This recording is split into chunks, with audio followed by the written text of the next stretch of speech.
So the advantage for Hearts at the break. It's goalless Motherwell, Falkirk, and of course earlier full time was Kilmarnock 1, Celtic 5. We are about 10 minutes away from kick-off in our final game of the afternoon. It starts at 4 o'clock at Ibrox. Rangers against Hibernian. We've heard from Derek McInnes. Let's hear now from the Hibernian manager, David Gray. David, just taking a look at your team sheet, the one name that jumps out isn't there. Martin Boyle, updates on him? Yeah, well, I've made 4 changes today. We picked the same 11 for the previous 3 games, so it was always going to require that freshness going Thursday, Sunday, and everything that's went into the last sort of 3 games. Boyle has been feeling a bit of an Achilles tendonitis sort of issue that we have been managing in the last few games. You'll have seen that we're coming off in games as well. So he was never, the quick turnaround, he was never going to be available for this one. More of a precaution more than anything else. But he should be absolutely fine for Thursday. It just gives somebody else opportunity coming in. You look at Ante Suto's just came in the last couple of games and done well, so he gets his start today. Kaliji as well. Yeah, and Kaliji as well through the middle. So that's always that, that freshness at the top end of the pitch that's required. I say it every week, it's never a team that starts, the team that finishes. Subs need to be ready to come and impact the game, which they did on Thursday night, and they're certainly going to be required again today. I wonder if this is a good time to play Rangers. I note from their team lines that they've got people either making their first start or their debut, maybe a defence that hasn't played together either before. Listen, I think it's a brilliant opportunity just to come and play at a really good stadium. I think I always challenge the players, you need to believe you can come here and win. In the last couple of seasons we've managed to do that, which is brilliant. So that should give the players that have been here the last couple of seasons and been on the journey with us real belief that they can go and do that. New players coming in, making sure that they're ready for the challenge that's coming, because regardless of what Rangers team was selected today, it's coming. It's going to be a real tough test, a real challenge. Derek McInnes' first game at home, the first home game of the season, 50,000 supporters. It's going to be an electric atmosphere, as it always is. But these are brilliant atmospheres to play in, and this is why you should, it's all part of being a football player, and a brilliant test for the players. Absolutely, it's that kind of big game atmosphere that you want your guys to thrive in and show what they can do. And I suppose if you look at the last 4 times that you've come here, 2 wins. Yeah, I think it shows you, but you need to have the complete performance. That's one thing. We feel good. The confidence off Thursday night was a brilliant win. Winning in Europe is very difficult. I think we were on the side to win on Thursday night. But as a result of that, we know we need to be better than we were on that night because of the level of opposition and the challenge that we face. History tells you a difficult place. You've just said there, the last 2 seasons we've came here and won. Can we be the first team to come here and win in 3 consecutive seasons? I don't think that's been done before. So it shows you the challenge. But we're always trying to push this group to try and recreate our own history, and we've got a brilliant chance to do that today. David, thank you very much. Thank you. A positive case forward there, Scott Allen. Also the explanation in terms of those 4 changes that he's made, and the hope, I guess, that Martin Boyle's injury doesn't prove to be anything other than just a slight short-term niggle. Do you like what you're hearing from David? Yeah, it's what I said at the top of the show. I felt that would be the case. A bit of freshness coming into the team after them playing an unchanged 11 for the last 3 games, and the subs did have an influence in the game. Suto did come on and had a real impact, and the fans, he certainly got the fans back when he came on, just because he was aggressive and put himself in an area to go and try and put defenders under pressure. So it gives them a different sort of outlet. You've got Kaliji who's come in, who for me, I think there's a player in there, and it'll divide opinion, but I think if you play his strengths, and that's off the shoulder, he's electric. Yeah. That kind of combination with him and Suto could be interesting today against a Rangers backline, which looks really all over the place, if we're totally honest. Over the last 2 games have looked very uncomfortable at times defending crosses, so it'll be interesting if they've looked at their games and feel it's an area of the park where they can go and hurt Rangers, especially on transition. But I totally understand the freshness. Thursday is a big game for him. He obviously said in his interview he fully expects Martin Boyle to be fit. The one key area of the park for Hibs, for me, where I feel they have to get an addition in, is in that kind of number 6 position. We've seen Triantis 2 years ago, we've seen Barlaser last year. They were the guys who can receive and play forward and break the lines. In Chaiwa and Josh Mulligan, it's not naturally their strength. Their strength is other thing. Chaiwa getting about the pitch, putting challenges in, and Mulligan coming onto the game and arriving in the box. That's a position that I feel maybe why we haven't seen Hibs at their fluid best at this point in the season, but there's still a lot of time in the window to get that sort of player in, and I'm sure it will be a part of the pitch where Hibs will be trying to strengthen. We're going to have a split in the frequencies now. If you want to hear your request with Gary Innes, just make sure you tuned in to BBC Radio Scotland 92 to 95 FM. If you're going to stick with us here on Sports Sound, it will be on medium wave on the radio. Get us online at bbc.co.uk/Sports Scotland. If you're on the BBC Sounds app, make sure you're tuned in to BBC Radio Scotland Extra. Coming up with us, live commentary, Rangers against Hibernian. So this is Sunday Sports. We're just a few minutes away, in fact, from the game getting up and running. Scott Allen giving us his thoughts there on Hibernian, and it is going to be interesting, Ryan Jack, isn't it? It's a largely untried, untested group that Rangers have at the back. I mean, they are very much going to have to try to find their feet, and I suppose from a Hibs point of view, they'll want to try to unsettle them as quickly and as early as they can. Yeah, I think you're right. I think the challenge when you come and sign that dotted line at Rangers, it's always you have the challenge, you play the match, and then you move on quickly. And I think Rangers are finding that the hard way, that if you don't win it in the league and then you're going to a European game, the pressure goes on that. And if you don't win that, then for a club like this to not win 3 games in a row, a lot of people will be talking and asking questions, and rightly so. But I think there's a lot of new signings, obviously, that's came to the club that's going to be playing today. So you're hoping that they can come here, not have that fear, add that bit of freshness. And the others that have been here last year can obviously gel well and take that forward. But I'm looking forward to today, and I think it's going to be a great game. Yeah, I think these matches, more often than not, Tom English, they offer entertainment, and they quite often offer goals as well. It's going to be a fascinating 90 minutes ahead there. Yeah, I hope so, Richard. Yeah, the atmosphere certainly is up to scratch. It's a pretty thunderous atmosphere. The owners of the club are in the building. They have a big meeting tomorrow. Just talking to a few of them earlier on. Chermiti was subject of conversations here about this supposed, apparent £22 million bid that's been reported on. They said they don't have to sell. So let's see what happens. Let's see what happens. But certainly the atmosphere is terrific. We haven't got the teams out yet. Big examination for Rangers. Big examination. I feel there's a very, very much expectant air in Ibrox today.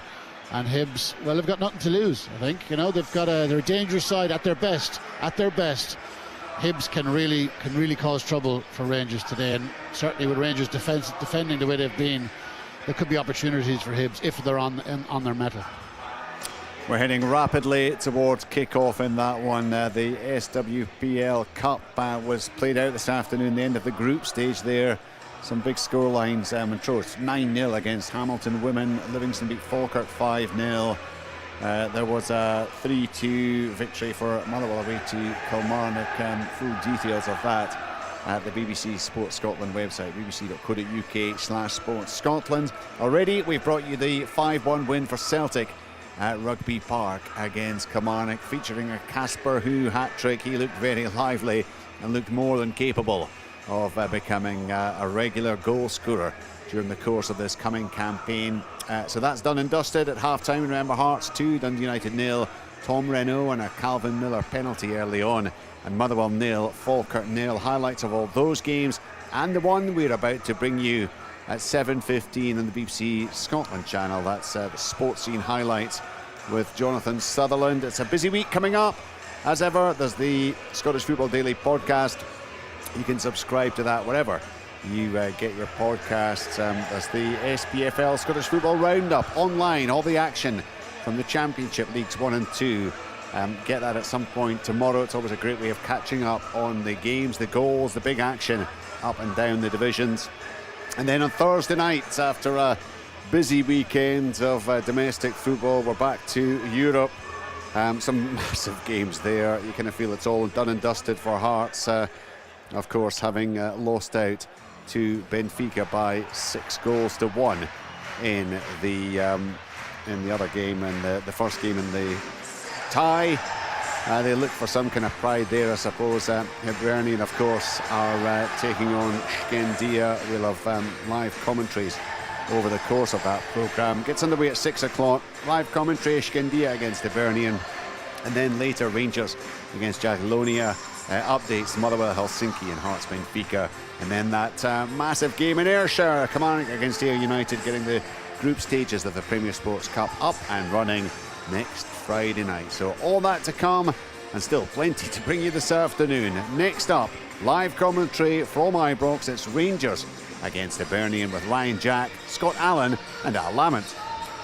Thanks very much, Richard. Welcome to Ibrox as Rangers host Hibernian. Both sides looking for a first league win of the season. Tom has just Told you the atmosphere here is pretty electric. It's a full house. Most of those Rangers fans, of course, away to our right hand side. A massive tifo in the Copeland Road stand has just been furled away, and most of the fans inside that stand also waving red, white and blue flags. It's quite a sight. Across in the far corner, 1,000 or so Hibernian supporters will be looking for a repeat of the victory they recorded here at their last visit.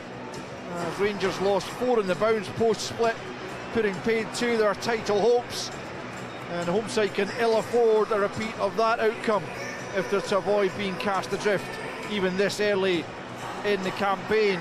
The two teams are just a bit ready to get underway as Rangers just break out of a little circle, and Hibernian will kick us off here in Govan.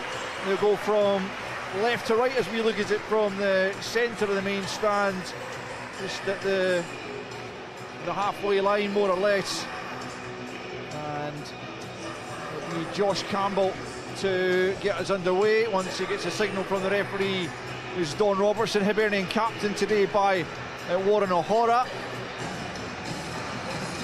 And Rangers, of course, led by Lauren Shankland. Hibs just mixing things up here pre-kick-off. There's just a little tactical change to the way they're going to kick things off, and in the end it's going to be Antti Schuto who makes his way into the centre circle. They've changed tack, we're underway. Goes back to the goalkeeper, Raphael Salinger, who launches it long down the left-hand side, and is well won on his debut there by Olwetu Makanya. Towering figure. It looks like it is a 4 at the back for Rangers. We were having a bit of a debate, 4-4-2 by the looks of it, with Vanja Dragicevic playing at right back, where he came on against Jagiellona on Thursday. Not his preferred position. He's a man who wants to play at the heart of that midfield where Ryan Jack used to roam, but ultimately, Ryan, you've got to be able to adapt to the situation. Yeah, for sure. I think you can see him slotting in it right back there, but obviously the club signed him as a centre midfielder, but straight away I think it's an area Rangers probably need to maybe get another body in, because if you're saying Dujon can't really play back-to-back games, and then obviously Ross McCrory's came in, so... There's Raskan looking for Yokota on his second start, having just signed ahead of the European game midweek. Just couldn't quite get there. Raskan's pass just asked a little bit much of him, but he's starting right hand side. Finlay Curtis gets his start on the left hand side after an impressive cameo off the bench, and Raskan was good on Thursday as well when he came on, and here he is finding Yokota right hand side. Rangers looking to start brightly here into the box from Dragicevic. Chermiti can't make the most of it, and it's played forward by Mulligan, and it's one for Clegy to chase, and the goalkeeper's come a long way and he gets his head to it, and then it'll be kept in by Makanya. He played it off Dragicevic, and fortunately for him it fell to a Rangers player, and Devlin gets it back out to Yokota right hand side. Cutting in off that flank, he's given it straight away to Shuto. It's a poor pass from the Japanese, and Hibs pick up through Chai one side the centre circle. Shankland working back the way, but it will break for Obita left hand side. Lifts it down the left for Mayer, who's advancing into the penalty area. Comes Campbell, but Makanya, who's Fernandez on that occasion, who was first to it, but Hibs looking to make some headway on that left flank. It's played back to the Rangers goalkeeper Ivor Pandur, looking for a first clean sheet in his third appearance. It's given away again by Rangers in the midfield, but Raskan tidies up, and now it's Romans in the left back row, closed down, but gets it forward to Curtis.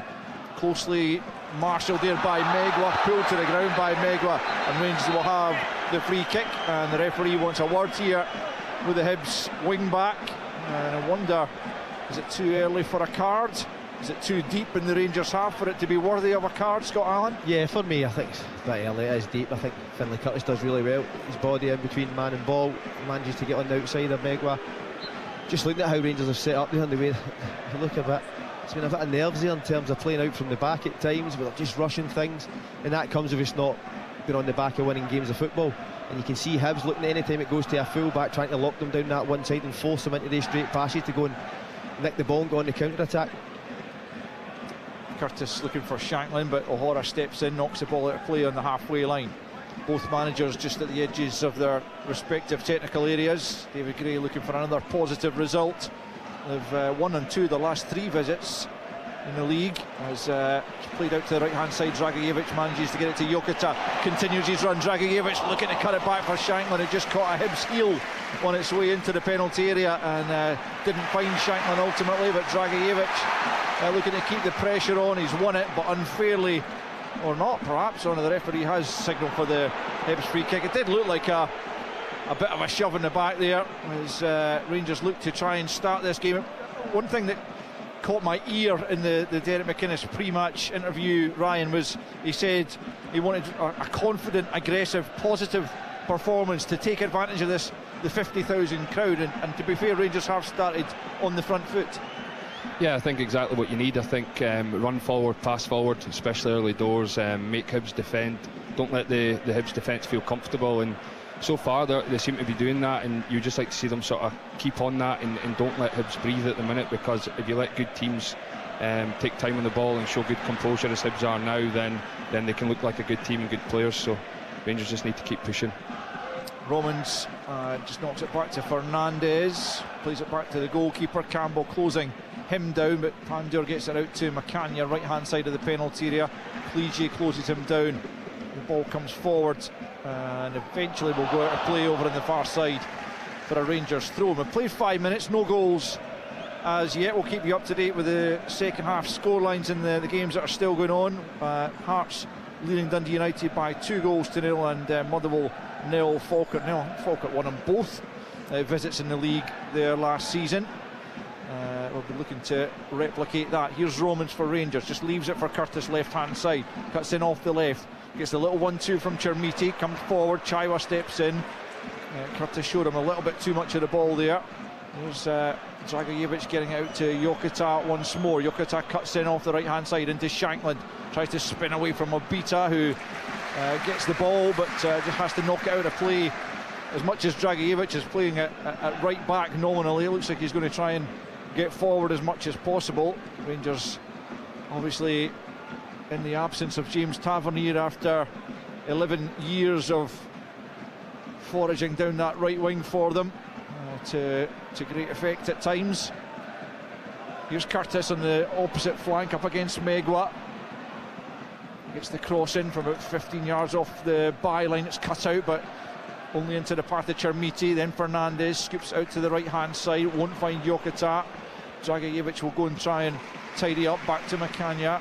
He'll be looking to establish himself alongside Fernandez, especially with Ben Godfrey out for a few weeks. Big switch of play, can't be kept in play by 2 Romans, and it'll be a Hibernian throw midway inside their own half. 6.5 on the clock, and it's 0-0. I was just thinking there, Al, when you were saying to Ryan Jack about roaming around the midfield. The first time I played with him, he was playing right back. Remember that? And a good right back at that.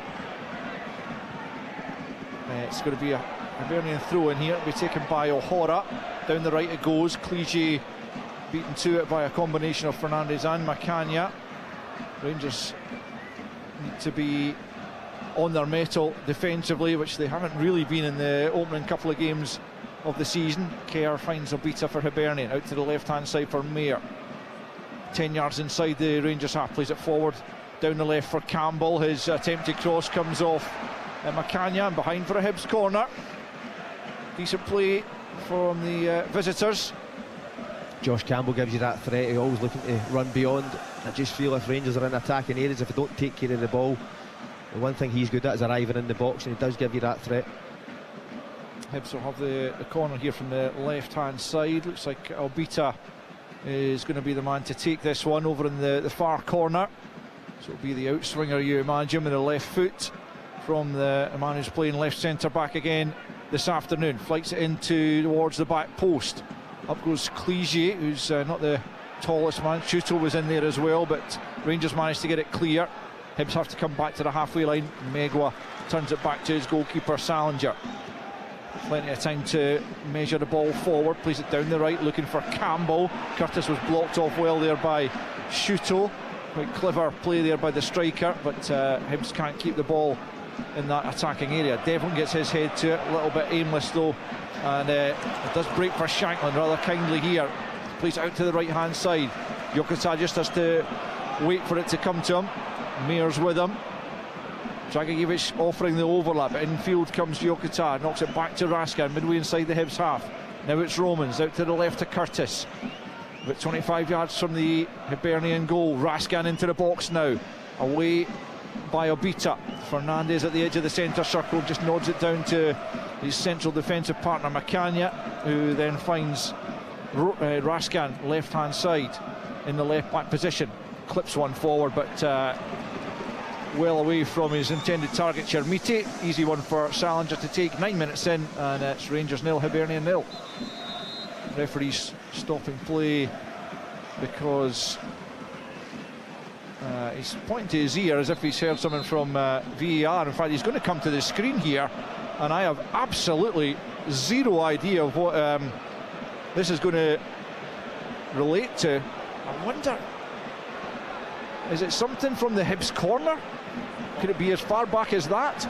They are checking a possible penalty. It must be in the Rangers penalty area because they haven't been inside their opponent's half, so it must be from the Hibs corner. The ball was played to the back post, and Shuto and Clegy were trying to challenge for it.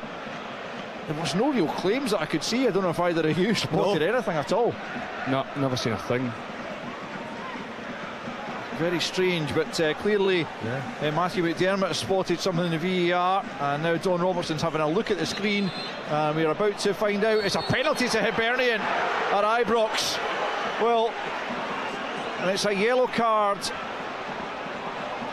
I'm not sure if that's for Dragicevic or for Fernandez. It's Dragicevic continuing to protest. Lawrence Shanklin's trying to get an explanation here for Don Robertson. I mean, the entire crowd here at Ibrox is none the wiser, just like us. It's just the setup here with VAR.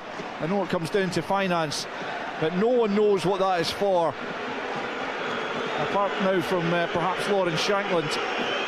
But the Ibrox crowd are certainly not happy, but Hibernian in the 11th minute here have a massive opportunity to take the lead here, and it's going to be Josh Campbell. It was such a long delay, I guess the ball hadn't gone out of play since that corner. We're hearing that's foul by Dragicevic, barging into one of the Hibs players, but that's what's been spotted, that's what's been given. And Josh Campbell now from 12 yards, listen to the boos, trying to put him off as Ivor Pander faces a spot kick here from Josh Campbell. Campbell steps up, right footed, and into the bottom corner, and Hibs have the lead at Ibrox inside 12 minutes from the penalty spot. Campbell goes away and celebrates in front of the Rangers fans, who are furious about the penalty award against their side as Lawrence Shanklin tries to G's teammates up. But Hibernian have taken first blood here at Ibrox. It's Rangers 0, Hibs 1.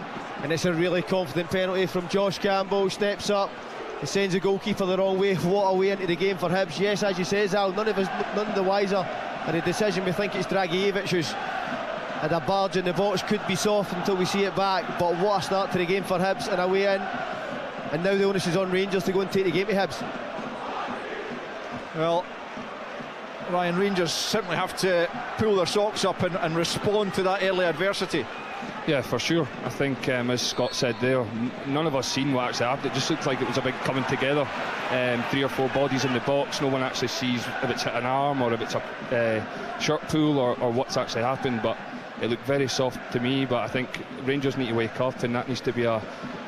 Here's Chermiti into the penalty area, tries the shot, drags it all the way across goal.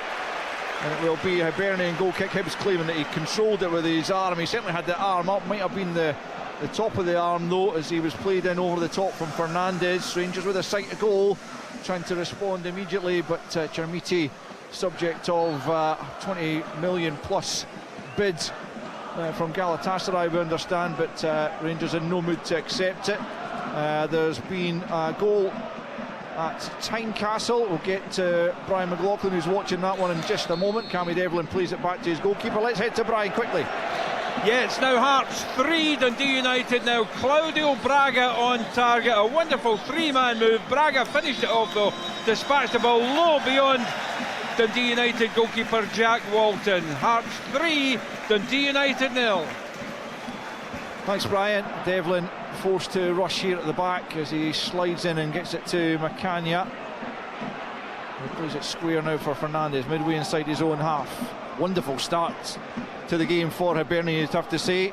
It contains Rangers, and when they got the, well, you could say it's a stroke of fortune, but ultimately if there's been a foul inside the box, then they deserve it. And Josh Campbell, as Scott is saying, showed great composure despite the howls of boos from the bulk of the stadium.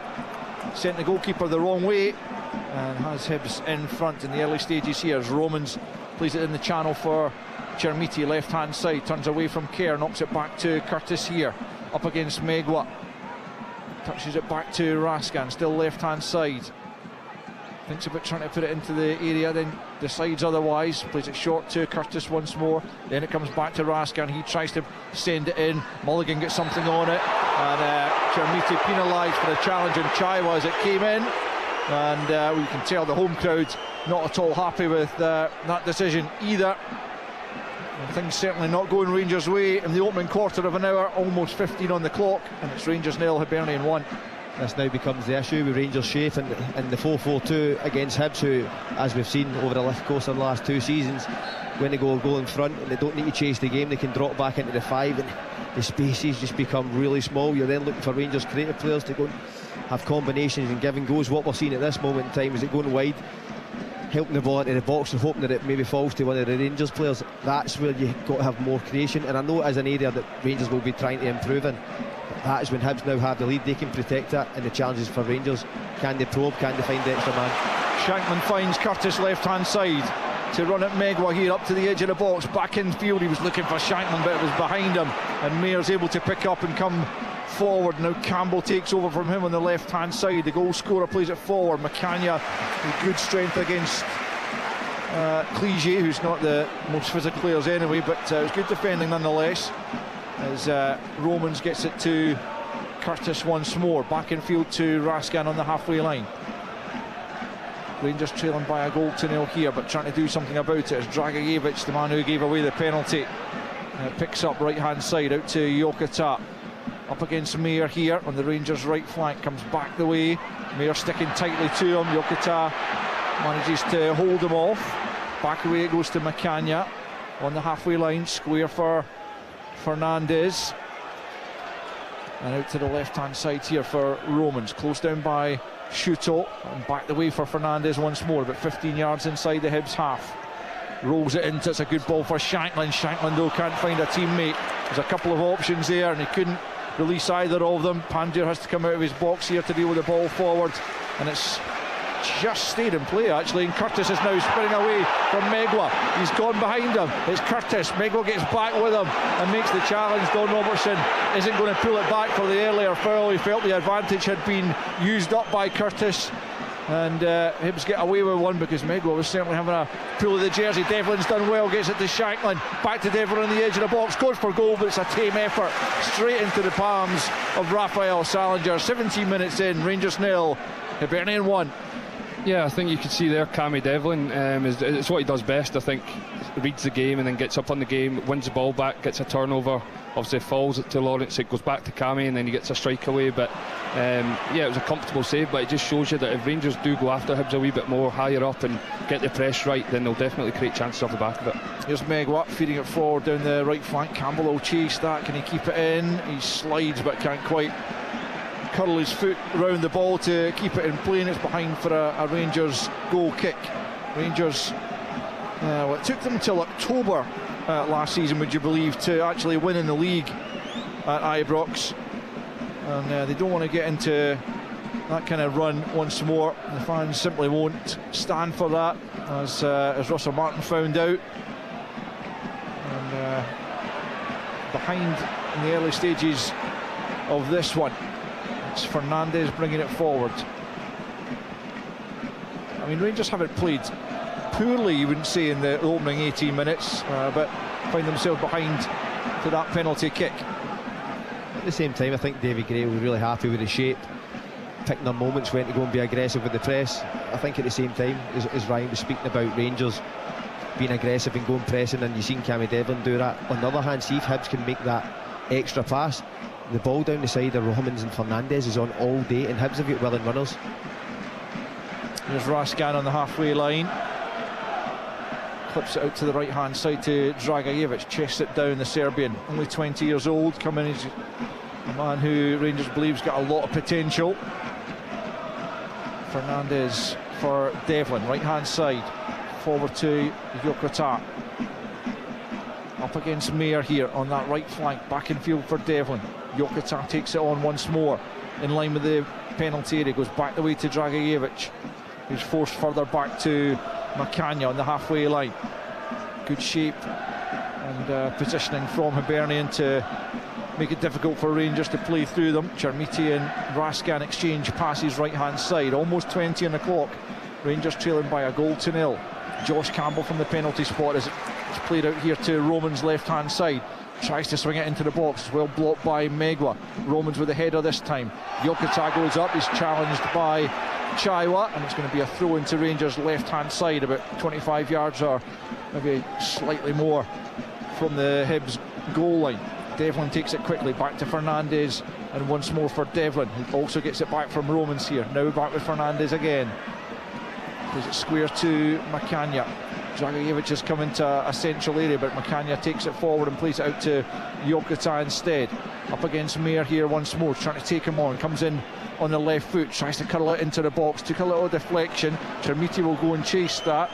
It's going to stay in play, and Chermiti picks up left hand side, rolls it back to Devlin. Low ball into Raskan. Raskan shields it to Shankland, couldn't bring it under control. Breaks back to Dragicevic, 25 from goal, into the path of Devlin. Rangers trying to keep the pressure on, looking for the equaliser. Curtis 1-2 with Raskan, cuts in field, then releases it into the path. Dragicevic goes for goal, just wide. Keeper dived to his left, he wasn't getting there, I don't think, but Dragicevic just off that outside of the right boot, was always curling away from goal, and unfortunately for him, wide of goal, and it remains after 20 minutes, Rangers 0, Hibernian 1. It's really positive play from Rangers, and that was the first time they showed that patience, switching the ball from one side to another. Then you see the giving goals, the combinations, and it results in a shot. Yes, not a great shot, but the passage of play was really positive for Rangers. Just have a quick look at a replay of the penalty award. It's Dragicevic on Jason Kerr. He's not looking at the ball, and he pretty much has the arms around Jason Kerr, who's fallen back the way, and you can see why VAR have drawn Don Robertson's attention to it, and ultimately you can see why Don Robertson has decided yes, it is a penalty, because Dragicevic has no idea where the ball is. That's what I would have done if I was defending my set piece.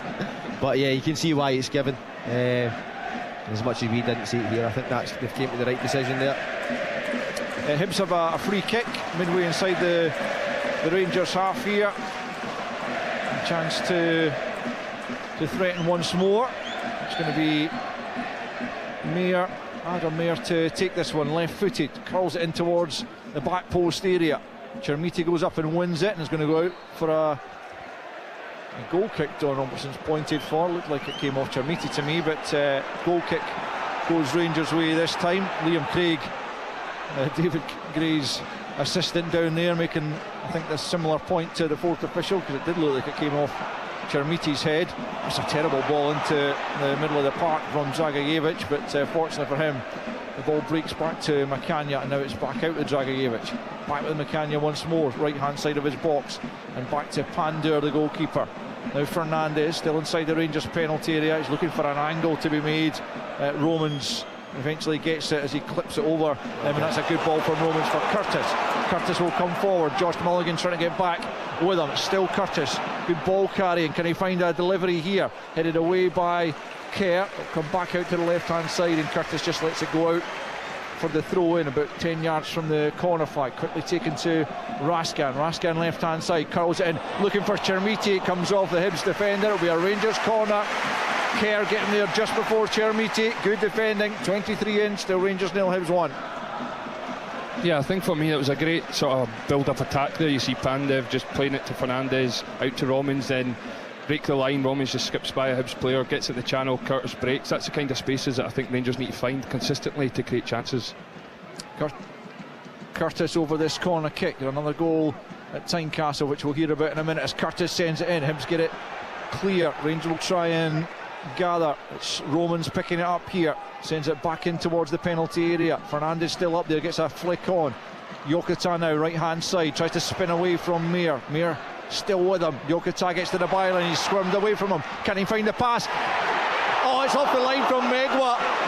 It's Chermiti who's denied from point blank range, and somehow Megwa stood firm and managed to get his body in the way to prevent a Rangers equaliser. And now Hibs will come on the counter. Dragojevic under pressure here from Shuto. Dragojevic has got to be careful because he was booked for his involvement in the penalty, and Jokota has just managed to get himself back. Let's head to Tynecastle and hear about that latest goal. Yeah, it's another goal, and another goal for Hearts. Now Hearts 4, Dundee United 0. Josh McPick with his first goal for the club since joining this summer from St Johnstone. A wonderful 1-2 with Braga. A terrific curling right foot shot. Again, Walton, no chance. Hearts 4, Dundee United 0. Well, some afternoon for Wouter Vranken, about to claim his first victory as Hearts manager. As Rangers here pressing for an equaliser, as close as they've come to it just a moment ago, as Chermiti was denied on the line by Kanayo Megwa. As here come Rangers once more. Macania bringing it forward to the edge of the box, then plays it out to Jokota. Curls in the low ball, too low actually, because Obita was able to head it clear. But Jokota did well to set up the opportunity for Chermiti, and I'm not sure the big striker can do too much more, can he? No, he's just trying to guide into that far corner. You've got to give credit to Megwa for just getting back on the line defending, but Jokota is the first real moment we've seen from him in a Rangers jersey. He dances by Adam Mayer, and then what I really liked about it, it's dead easy just to put the ball in an area. He actually stays in the ball, throws it in a bit of disguise, sits the Hibs defender down, and then has the presence of mind to then find Chermiti in the 18-yard box. And it's very unfortunate for Rangers, but a real sign of quality there from Jokota. Fernandez has it just inside his own half, clips it forward. Megwa gets his head to it. Romans knocks it forward though, and then Shanklin helps it to Curtis, left hand side, curls it into the box looking for Chermiti. Obita kind of knees it up in the air and back into the arms of a grateful Raphael Salinger. Well, Hibs are having to do a bit of defending right now, but 26 minutes in, they still have a 1-goal advantage over Derek McInnes' side. Josh Campbell trying a pretty audacious bit of control here, almost came off actually, but comes off his heel and out for a Rangers throw-in. If you're Rangers, Ryan, what are you trying to do? Anything differently from what they're doing currently? Yeah, look, I think both wide players, Finlay Curtis and Jagata, they both seem to be cutting in the pitch a lot, and when they do get the ball, just this instance here as we're talking, there's a run over in behind from Jagata. I think Rangers need more of that. They need Curtis wide, Jagata wide. As soon as the fullbacks get the ball, come short, spin, get in behind, get balls in the box, because you've got Shanklin and Chermiti, two big presence up top, and you're not really getting the service in for them to actually show their qualities. Goal kick to Hibs as that ball, which was looking for Jokota, bounces behind for a goal kick, which is about to be taken by Salinger. Long over the halfway line. Fernandez towers above Campbell and nods it down for Raskan here on the halfway line. Turns it back to Dragojevic, man whose challenge on Jason Kerr gave away the penalty, which has Hibernian in front here at Ibrox. Fernandez out to the left for Romans, further to the left for Finlay Curtis, quickly closed down by Megwa. He comes back to Fernandez once more. Fernandez on the halfway line, short ball to Raskan. Now Macania for Rangers on his debut. Dragojevic making his first start, having come on away in Poland on Thursday. Nodded forward by Shanklin, but the build-up is a little bit untidy, and then Dragojevic just knocks the ball out of play over on the far side. Hibernian will be delighted by the way the opening stages have gone. They've contained Rangers for the most part, and they've managed to get their noses in front as they look for the first points of the season.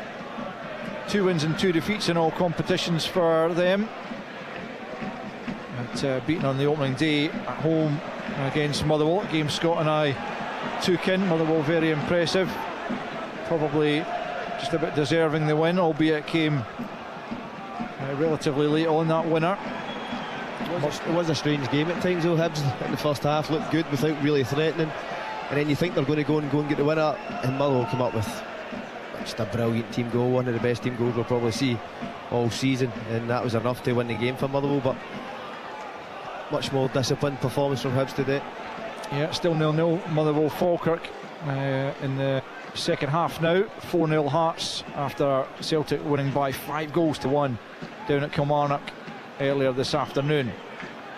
Rangers do not want to be slipping 5 points behind Celtic this early in the season. As the ball comes off Devlin and out for a Hibernian throw-in, and David Gay just saying, yeah, just take your time as much as you possibly can. And Meg will just leave the throw-in for O'Hara to take here. 29 minutes in and Rangers behind as O'Hara prepares to take the throw-in. The big screens showing Andrew Kavanagh, who's in attendance here, the Rangers owner. He'll not be delighted by the way things are going so far as PG comes forward down the left-hand side, comes back the way to Mayer. Hibs just content to keep the ball for a spell here, having been under a bit of pressure. Mayer now down that left-hand side, rather aimless pass as Fernandez knocks it back to his goalkeeper. Not the best of clearances from him, and Hibs pick up through O'Hara. Now Campbell, the goal scorer, closed down though by Devlin. Devlin's done well, and now it's Shankland. Shankland on the halfway line brings it out to the left-hand side for Curtis. Curtis to run at Megwa here. Roman's trying to get ahead of him. Curtis comes back infield and finds Dragajevic coming forward about 30 yards from goal into Devlin and back to Raskan. Midway inside the Hibs half. Hibs have got everyone back behind the ball by now though. And Rangers just slowing it down there and allowing Hibs to get back into their shape when the break was on. And now we're going to be even more difficult to play through. It's Macania back to Fernandez and into Dragajevic, right hand side, out to Yokota on that right touchline. Mayer trying to stick with him once more. It's into Raskan at the edge of the box, but he loses out to Chaiwa, and now it's Mulligan bringing it forward for Hibernian. Devlin goes and tries to make the challenge. Another good challenge from Devlin, who wins it back and now finds Raskan and plays it on to Curtis. Rangers fans want more from their side. It's into Chermiti's feet at the edge of the box, left hand side here, up against Megwa, tries to find it to the back post, looking for Yokota. Well, Rangers fans claiming he was being held, but I think the back post, Mayer just using his strength to hold him off, and ultimately a ball into the back post for Yokota, and there's it's not really the way through, not the way forward for Rangers, is it? No, and that was the challenge when obviously Hibs go in front. Hibs then just flood the box with bodies, and it's then up to Rangers to go and show a bit of imagination. I think the give and go that we've seen that resulted in Dragijevic just striking one by the post. Other than that, everything's out wide, and it's meat and drink for Hibs to go and head the ball. They've got 3 centre backs covering the width for the 6-yard box. Rangers have to have a lot more imagination within the top areas of the park for me. Yeah, well, Derek McInnes mentioned they've got bids in for a few players, a couple of wingers I think among them, but they do lack that little bit of invention in the team just at the moment.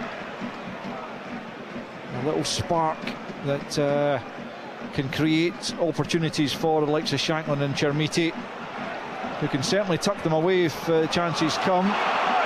Again, Rangers slowing it down, and listen to the reaction of the crowd. Well, Derek McInnes wanted the 50,000 to be used in their favour.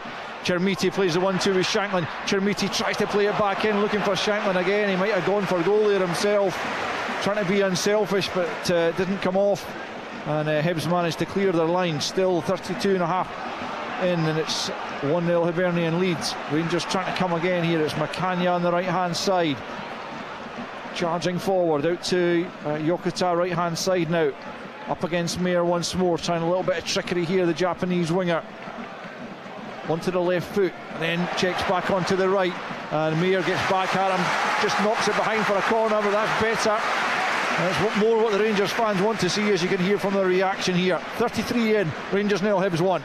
Yeah, I think it's exactly what you want to see from a winger. If you're sitting in the crowd, you're sitting in the stands, you're watching this Rangers team, you want a player that can isolate 1v1, who can beat someone, who can show a bit of quality around the box. Scott already touched on it with this Rangers team. They need that sort of combination play around the box, someone that can outplay, attract defenders and slip balls down the sides of centre-backs. In comes the corner, it's a deep one, it's going to come all the way out to Roman. She'll take it on first time, he goes for goal, Salinger pushes it away. Decent save, and ball still in play actually, and Rangers player down behind the goal, looks to have taken a sore one. Chermiti it is, who looked to go and try and keep the ball in play, and he was challenged on the goal line. Rangers have won it back and will come forward again. Into Curtis it goes, breaks for Raskan, Shanklin wants it, the captain gets it back to Yokota. Chermiti's just getting a bit of treatment now, he's off the field of play, and Rangers can continue. Down to 10 men though at the moment.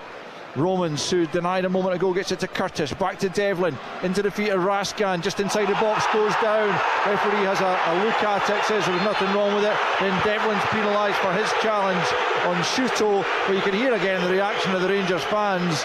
My first instinct was that the challenge on Raskan wasn't a foul, and that the Devlin one probably was, but guys, what were your own takes? Yeah, I would agree with you. I thought Raskan just makes a meal of it, obviously trying to buy the penalty. I understand that the fans are going to go with him after seeing the penalty given to Hibs earlier in the game. The one on Hibs for me is a stone waller, isn't it? Chermiti, just looking at Chermiti there, he always does his best work outside of the box. How can they get him on the ball in areas where he can go and hurt? He's finished. He's finished, yep. Now Derry's going to come on, and Derek McInnes wants that to happen now. Fourth official. Well, they're going to be able to make it. Or Chermiti immediately, he's just down in that little groove between the incline of the pitch at the back of the pitch, between that and the advertising hoardings, and I'm not sure what exactly happened to him as he went in for the challenge, but he immediately signalled that he was in bother, and well, the officials seem to be slightly confused. Derek McInnes is having to tell the fourth official that Chermiti's already off. On comes Ryan Naderi. Well, the Rangers fans howling their derision there as the ball's played forward into their penalty area. But Chermiti's certainly got a problem, and will play no further part in the game. Naderi's first act is to foul. Feels a bit desperate already, doesn't it? A little bit. O'Hara was the man who went down there under the challenge from Naderi. 36 minutes in, and Rangers trail by a goal to nil to this Hibernian side, who are looking pretty comfortable at the moment. A lot was made about the changes obviously before the game. Hibs' best attacking players are actually on the bench, and the guys that have come in have worked really hard. As you can see, they nick the ball back again. Yeah, it's Shuto who won it there ahead of Curtis. And now Megwa brings it forward for Hibernian. Back it goes to O'Hara. Derek McInnes is out there barking instructions once more from his team, naturally. And Chermiti's going to have to be stretchered round from his position behind the goal. It doesn't augur well for him. I certainly hope, for his sake and Rangers' sake, that that is not an injury that keeps him out for any length of time. But it doesn't look great for him at the moment as Mulligan plays it back to Kerr just inside his own half. 8 minutes left in this opening period, with Hibs leading by a Josh Campbell penalty to nil. It's Obita coming forward, left hand side, plays the low ball into Clegy. Fernandez trying to get back with him at the near post. Clegy manages to play it back out to Mayer, who's got time to measure across here, and it comes headed away by Romans. It'll be picked up here by O'Hara out to the right hand side to Megwa, and then forwards for Shuto here, right hand side. Back onto the left foot, plays a low ball into Campbell. It's a good ball, he's looking for options. It comes to Clegy. Clegy tries to curl it, it's just over the top from the little Hibs striker. And not too far away from a Hibs second there, but just couldn't quite find the target. It remains Rangers 0, Hibs 1. Really good play from Hibs there, sustaining the attack. Worked the ball out to Soto. Lovely pick out of Josh Campbell in the box. He takes it with his back to goal, just lays it into Cliche, who's trying to shift and find that far corner just over the bar. Really positive play from Hibs. Flipped out to the left hand side there by the goalkeeper, but it's too high for Romans and out of play. And this is all very familiar. The feeling around Ibrox after the poor start to last season. They drew their first 4 games in the league. Russell Martin didn't last much beyond there. The Rangers fans applauding Chermiti as he's stretched away. Best wishes to him as Megwa plays it forward, cut out by Raskan, tries to squeeze it forward for Shanklin, but Chai was in there to nick it back for Hibernian. They have possession inside their own area. It's care for Obita, who'll just hammer it forward down the left hand side. Cliche gets a good flick on, back goes Dragojevic, has to be careful here at the edge of his own area, but manages to get it to Fernandez. Fernandez now gives it square to Macania as Chermiti makes his way down the tunnel. Difficult to see exactly what the issue is with him. Don't want to speculate really, but hopefully we'll get news of that later on as Romans plays it up towards Naderi. He can't get there. Obita heads it square across his own box. Megwa does likewise. Chaiwa tries to help it away. It comes to Dragojevic. Goes for goal again. He's not too far away. Really good effort from the young Serbian. It was sitting up nicely for him and he caught it flush as he arrived forward on the right foot. And again Salinger threw himself to his left. And it's just right of the post. And with almost 40 on the clock, it's still Rangers 0, Hibs 1. Yeah, that just comes from Rangers being a bit more direct, getting the ball forward, try to use Naderi and Shanklin, putting Hibs under pressure, and then Megwa makes a loose header across the box and obviously falls to Dragojevic, and yeah, it's a great strike, and Rangers just need to up the tempo, and I think chance will come, but everything just seems desperate at the minute. I think whether they're pressing, they're on the ball, they're defending their box, I think everything just seems desperate at the minute, and there's no real composure about the team. Fernandez here midway inside the Hibs half. Rangers have certainly dominated territorially and probably possession as well, but ultimately they haven't forced Rafael Salinger into a save of any great note as Fernandez plays it to Dragojevic right hand side, swings it in, it's over Naderi. Romans will put pressure here on Megwa, comes off the Hibs defender and out for a Rangers throw-in deep in the Hibs half. Romans looking to take it quickly, does so back to Devlin. Devlin now back to Romans left hand side, well challenged by Shuto. Another Rangers throw-in about 15 yards from the corner flag.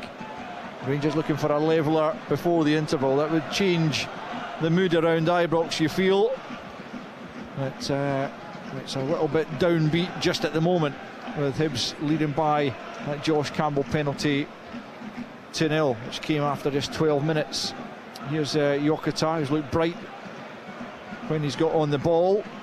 Back to Macania, square for Fernandez. Rangers get just about everyone in Hibs' final third just at the moment. Out to Romans it comes, then back to Devlin. Devlin tries to find Raskan with the ball through, but O'Hara's in the way. O'Hara's ball forward is cut out by Macania, who steps forward himself. Looked like he might try for goal himself, but finds Naderi instead, plays it off Kerr, and it'll be a Rangers corner. Almost 42 played, and Rangers still trailing by a goal to 0. I just think O'Hara there, see when you get someone with Clege's pace, you're not trying to hit him, you just have to hit the space in behind and make Rangers defend, because it's trying to hit feet, ball given away, and Hibs now have to defend a corner kick. To be taken by Curtis. Yokota's across there looking for the short one, but it's going to come straight into the box.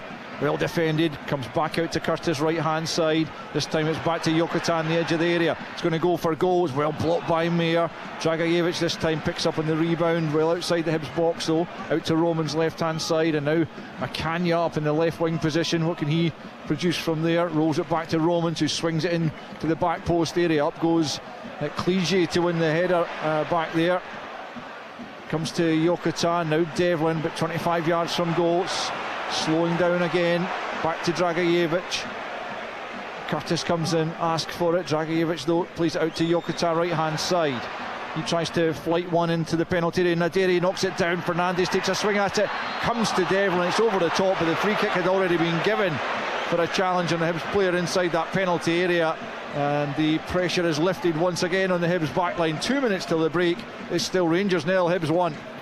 Yeah, look, I think David Gray will be delighted with how it's played out the first half so far. I think he would have known that Rangers would have a lot of the ball, a lot of territory, a lot of space in their own half, and Hibs are happy with the back three, back five, just to sit in, let Rangers have the ball and then counter. They probably watched Rangers midweek in Europe also, which they struggled massively with that type of playing against that type of formation set up. So I'm sure David Gray will be delighted with the first half. I just wonder if at times Dragicevic, obviously naturally being a midfielder, can he step in and make the extra man in the middle of the park? What that will do will then show that space, that pass out to Yokota to get one-on-one. He's been the most liveliest Rangers player. Looks like something's going to happen when he gets on the ball. Mulligan dispossessed in the middle of the park. Shankland picks up on the halfway line. Mulligan trying to get back with him. Fouls Shankland. Free kick goes Rangers' way. Devlin takes it quickly to Yokota on the edge of the centre circle. Rangers desperate to go in and on level terms, but trail at the moment by a goal to 0 inside the last minute of the opening 45. They've come back the way again, but now it's Fernandes able to advance in a central area. Just tries a straight ball. Might come to Raskan, who's stretching and knocks it over the top. Well, it's a half a chance for sure. Fernandes, it looked like an awkward ball almost because it looked too straight, but actually Raskan latched on to the end of it, and with a little bit more composure perhaps might have found the target, but as it is, it's a Hibernian goal kick as we approach first half stoppage time. It's still Rangers 0, Hibs 1. It's a really good pick out there from Fernandes. I just think, Raskan, you've made a great run. Can you just take that, show that bit of composure as you said, out, and then the goal opens up for you? It just kind of goes with the narrative of this first half. Rangers have been very desperate at times when they get into that area, just lacking that bit of composure. Fourth official about to show that there's 2 minutes to be added on at the end of the half, which we're into now as Fernandes clips it out to the left hand side for Curtis. Romans is ahead of him. Curtis comes in field, plays it square to Dragicevic. Dragicevic in that central area that Scott was talking about, but he hasn't found Jokic, and Rangers could be picked off here on the break as Mayer drives Hibs forward in first half injury time. He's picked out a good ball for Campbell, takes a touch, comes back in the left foot, tries to curl it, goes, he claims for a handball as it's blocked by Fernandes. Play continues. If he had taken that on in first time on his right foot, it might have been a better option as Mayer then wins the corner off Dragicevic. Well, Rangers have been vulnerable in the transition in the opening 2 games, and so they were again. And as I say, could Campbell have taken that on first time on the right foot? Yeah, I think he just has to slow his approach then to the ball, take these smaller steps, and he can come onto the ball and try and guide it in the corner. He doesn't get a clean first touch at all, so that has to get him back onto his left foot, and then after that he's just trying to get a shot on target. But it was a great counter attack from Hibs, a great find, and that's what Josh Campbell does really well though. He makes the box all the time, runs off people.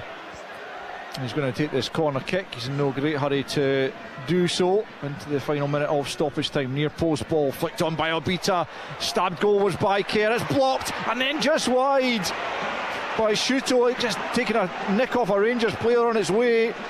I thought that was sure to be nestling in the back of the net when Shuto got onto the rebound, but somehow it's diverted wide and Rangers survive by the skin of their teeth, and it's still just 1 goal to 0 to the visitors as they have another corner here on the right hand side.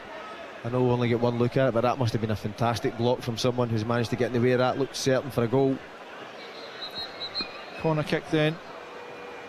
Corner kick to be taken on the right hand side. Referee having a word with a couple of players before this is taken. Sounds like maybe Fernandes got a block in there as Mayer takes the corner from the right hand side. It's a deep one, and Fernandes stretches again, nods it behind for another Hibs corner, this time on the left hand side.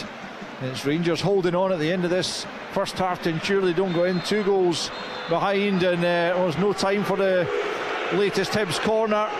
But some boos certainly ringing round Ibrox because their team go in behind once more. It's the Hibs fans away across to our left hand side who applaud their team off because they lead by a goal to 0. The goal came from the penalty spot. Josh Campbell was the man who stepped up after Dragojevic had been penalised. It was VAR, Matthew McDermott, who spotted it, and Don Robertson's attention drawn to it, came across and had a look at the screen and agreed that Dragojevic had dragged Jason Kerr to the ground and pointed to the spot ultimately, and there was Josh Campbell to dispatch that beyond Ivor Pandur to make it 1-0 to Hibernian. And Rangers certainly put the pressure on Hibernian, looking for the equaliser. Dragojevic had a couple of efforts just wide of goal coming forward from right back. Chermiti had the best effort though, one blocked on the line by Megwa midway through that first period after he was set up by Yokota. But then just in injury time, both Campbell and then Shuto having shots blocked when they might have found the back of the net for Hibernian. So you have to say that the 1-goal advantage doesn't flatter the visitors. Rangers have plenty of work to do in the second half. At half-time here at Ibrox, it's Rangers 0, Hibernian 1. Rangers versus Hibernian. The Scottish Premiership, live on Sportsound on BBC Radio Scotland.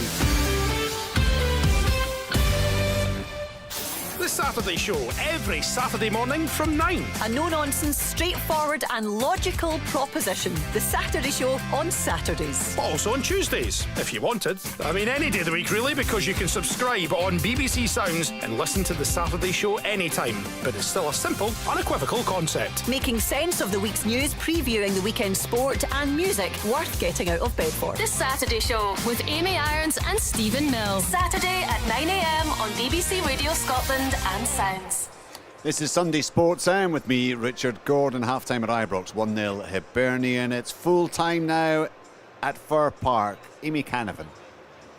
Good game, Richard. No goals to show for it, though. It ends here at Fir Park. Motherwell 0, Falkirk 0. Couple of near things for both, and a really end-to-end game, an end-to-end second half, actually, in particular. Motherwell certainly had the hold of the first half, but in that second half, Falkirk really did come out a little bit after the break, opening things up, and it was a little bit like a basketball game, going back and forward.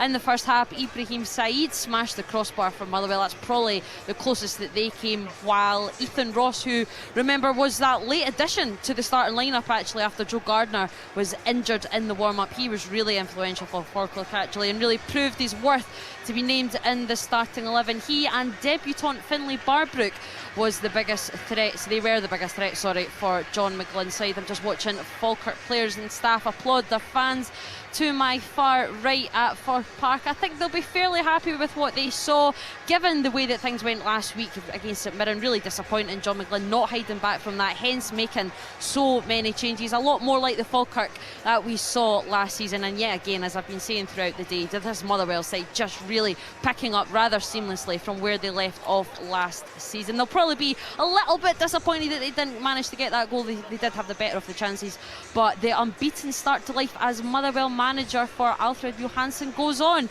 ends here at Fir Park. Motherwell 0, Falkirk 0.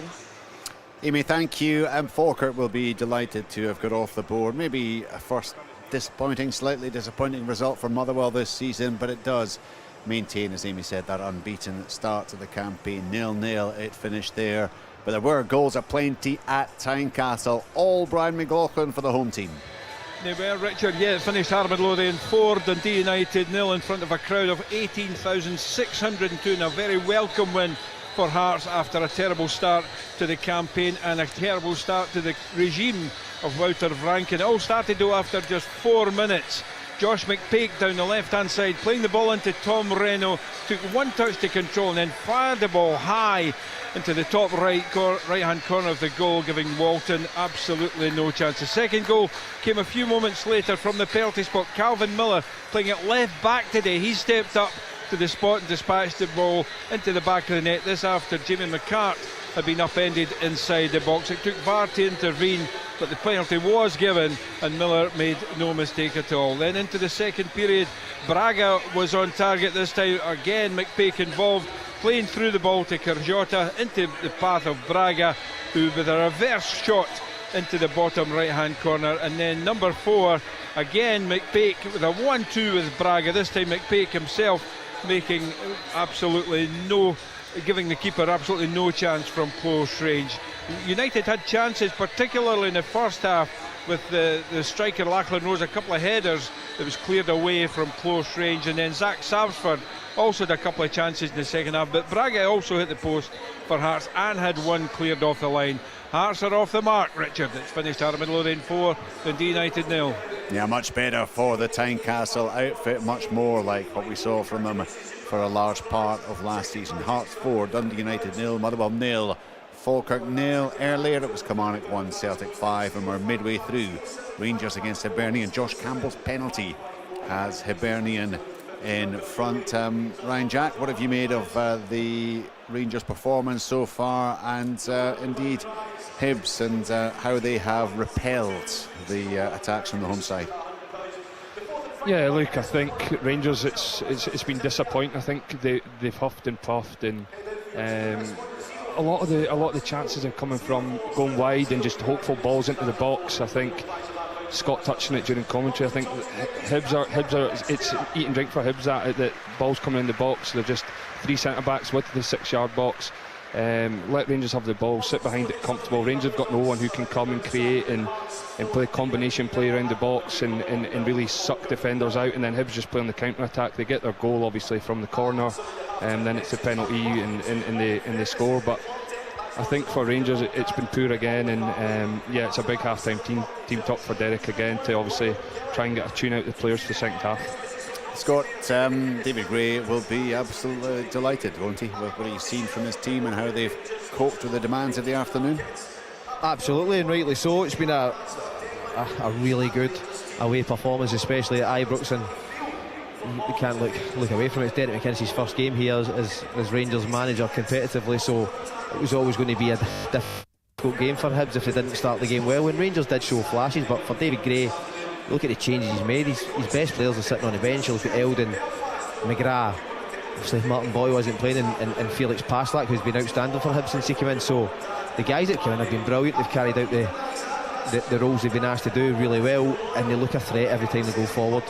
The defending the box is something we have seen over with this Hibs side over the last few years. When they got dropped back into that 5, they can really see the game out because they've got guys that want to go and head the ball. But what they do have, they have pace on the counter attack, and Rangers creatively they just look so desperate at times. They balls into the box, hoping that it falls to Shankland. When Chermity was on the same.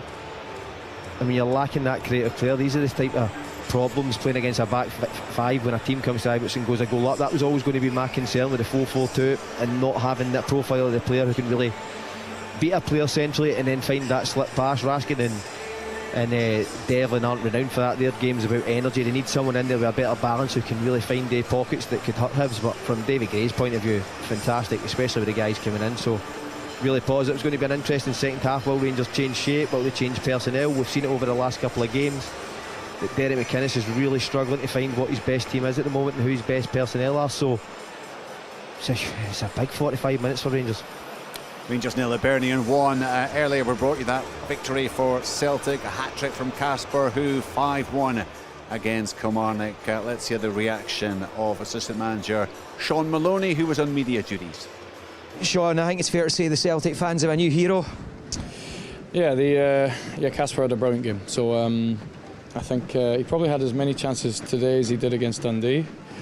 But that's the life of a striker. You have to be there to take them, and his all-round game today was really good. He gave us a platform to play, because Kilmarnock tried to press us really aggressively, man for man, and everything that went up to him he held, and we were able to run off that.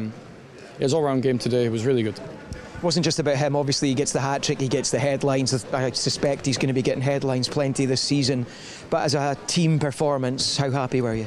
Yeah, really happy. I think there was a lot in there that, look, I loved the creativity. We created a lot, but probably the biggest thing for me was the mentality. We started this game at 100%, like full throttle, and we never really came off it. We created big chances near the end, defended when we had to. If you had to sprint 60, 70 yards, they did it. They were really good without the ball. I thought the back 4, the 2 in front of them, Arna and Cal, I know all the headlines will go to the attackers. I thought those 4, back 4, goalkeeper and the 2 in front, I thought they were excellent. So yeah, it was pretty good. Yeah. If it hadn't been for Max Stryek and the goal frame, could have been even more goals. Yeah, I think at times, but I think you got to respect Kilmarnock as well. I think they had a moment at 1-0 where our goalie had to make a really big save, and then at that time when it starts, when we're in front and we got confidence, it's hard to stop at times. But no, we created a lot. I really liked that side of it. We set a really good benchmark today, and for me, it was built on the platform of without the ball. It was a real battle, wasn't it, the first half an hour of the game? You mentioned Kilmarnock having opportunities when they were just one goal behind. It was a great advert for the game in this country for that opening half an hour, but from that point it was just dominance, wasn't it? Yeah, I think we played pretty well after that. I think there was that moment, and it was 5-10 minutes. It definitely felt 50-50. We needed a big save. Even during that time we were still creating. We still created a lot. Yeah, but there was a moment it felt like we were under pressure. They're a threat, Kilmarnock. I watched them last week. I watched them last season under Neil. He's done a brilliant job since January. So one thing they can do is they can definitely create and they can definitely score. So we just, we were really good today. Alistair Johnston came off at half-time. What was the thinking behind that? Yeah, just a precaution. He felt something, and then we just immediately just made the decision to take him off. The manager wasn't here today. He told me earlier on that he's feeling a lot better. He'll be feeling even better now, I would have thought. Yeah, no, I think he spoke to the team before we came here, and he is what he is. He's a winner, so his only message was win the game. So you heard from him yet? No, I've not checked my phone or anything, but I'll give him a call on the bus. He'll be really pleased with the players, but also the staff. It's been a really difficult week. I think the medical team have done a brilliant job, a really top job with the manager, and we can't wait to get him back. There you go, Sean Maloney after that excellent win. Tom English, you were with us for large chunks of that game. Sean Maloney absolutely delighted. Good news hopefully regarding Martin O'Neill, and Celtic will get him back in the fold before too long. But it's a very pleasing afternoon all round. You get the win, you get the victory, you're up there with 2 wins out of 2, and of course you look to have a new goal hero. Yeah, absolutely. And what it also does, because they have a new goal hero with Casper Hu, it kind of calms everything down. I mean, that's been an unhappy club, between the relationship between the fans and the board for a long time. Casper Hu comes in at great expense and hits the ground running, and everything I say everything is better again between the fans and the board. But certainly it takes the heat out of it for a while. When they see they have a player of this pedigree playing for Celtic and scoring for Celtic and scoring against these top European teams last season. This is a guy, a serious player, and he could have had a hat-trick in his first 2 games for Celtic. Like, this guy, he's such a penalty box striker. He finds space in the 6-yard box. He's an outstanding goal scorer. I think he's going to score a bucket of goals for Celtic this season. He got off to a really good start. And as Sean Maloney said it's not just his goal. It was all-round play. It was his presence, physical presence, leading the line. He's a very clever player, and he's going to be. I think he's going to be a revelation for Celtic this season. You're there at Ibrox, watching the first half of that one, Hibernian ahead thanks to Josh Campbell's penalty. I mean, it was one of those very strange scenarios where it had been so long since the incident that no one on the commentary team could even remember what might have happened. And ultimately Al said, well, gosh, does it go all the way back to that Hibernian corner? Well, it did indeed. I mean, it was crazy defending, wasn't it, by Vanja Dragicevic to give it away? I didn't think it was a penalty, Richard. Did you not? I didn't think it was a penalty. So he's run across the box with his back to the ball, not looking at it, and pushed the player over. He's run towards Jason Kerr, and he's put his hand around Jason Kerr, but Jason Kerr then has grabbed him around the neck and pulled him down. I don't think that's a penalty. Well, no chance. I've got to say I didn't see it quite. Certainly Jason Kerr puts his hand out, but for me it's the momentum of the Rangers player. Jason Kerr puts his hand up to Dragicevic's face first of all, and then he puts his other arm around his neck and he pulls him down. Have a look at it. Okay. Well, I'm always open to other interpretations. Very strange decision. And honestly, I mean, we all look with different eyes. I just thought it was I've watched it a load of times. I think it was a very strange decision. Well, it was certainly a very Rangers have been desperate. decision. Rangers have been desperate. The lads are spot on. They've been desperate. They've been panicky. They've been frustrated. Well, they need to find something in the second 45 minutes, otherwise this game is going to go away from them. Really interesting it is. Highlights on Sports Scene tonight, 7:15, BBC Scotland Channel, live second half commentary right now on Sunday Sports Sound. Rangers 0, Hibernian 1 with Scott Allen, Ryan Jack and Al Lamont.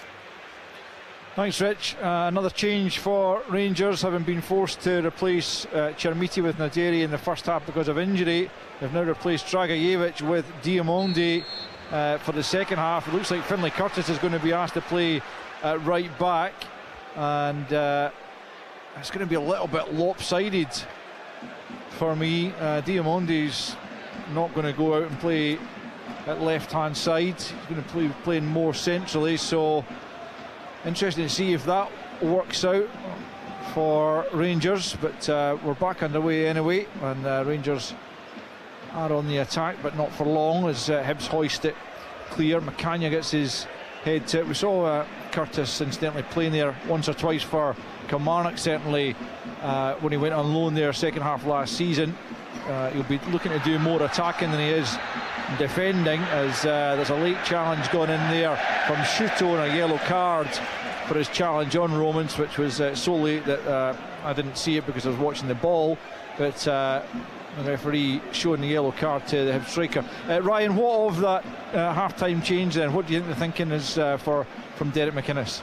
Yeah, I think he's obviously looked at young Finlay's played there last season for Kilmarnock, done a great job there, done an excellent job actually, so I think he's thought maybe put Finlay there to get a wee bit more forward attack from the right hand side down Hibs' left, and also it looks like he's put Cammy Devlin just as 1-6 with Nico and Diamonde, Raskin and Diamonde a wee bit higher to obviously join the attack, so I think it's more of on an attacking sense that they can go and create down the right hand side. Surprised it's not Asgard over Diamande. Just the onus obviously been on Rangers to go and create here, because he is there for me when he's at it. He's the one who's got that little bit of moment of magic in him. Yeah, and he's the only Rangers player who's scored this season, but dropping out of the starting lineup this afternoon as Devlin just tries to see the ball out of play there under pressure from Josh Campbell. 1-0 then Hibernian, as Rangers try to do something about that in this second half, having seen their rivals demolish Kilmarnock earlier in the day at Rugby Park by 5-1. As McCann here tries the big diagonal out to Diamonde, who is over on the left hand side just now. There'll be a big onus on Romans to get forward on that left side. Diamonde working back there, he almost lost it to Megwa, but he managed to win it back. But Hibs do have it now. It's Clige coming away from Fernandez, and Clige picks up once more on the halfway line, plays it into Campbell. His layoff's a little bit slack. Naderi holds off his marker Chaiwa, and then Yokota felt he was fouled, but the referee didn't, so play continues with Hibs back in possession. Yokota does well, he wins that ahead of Obita, and then Devlin's caught late by Mulligan. Play allowed to continue. Diamonde charges forward, runs into trouble in the shape of Megwa, but Shanklin takes over just outside the box into the feet of Naderi on the left hand side of the area, looking for support.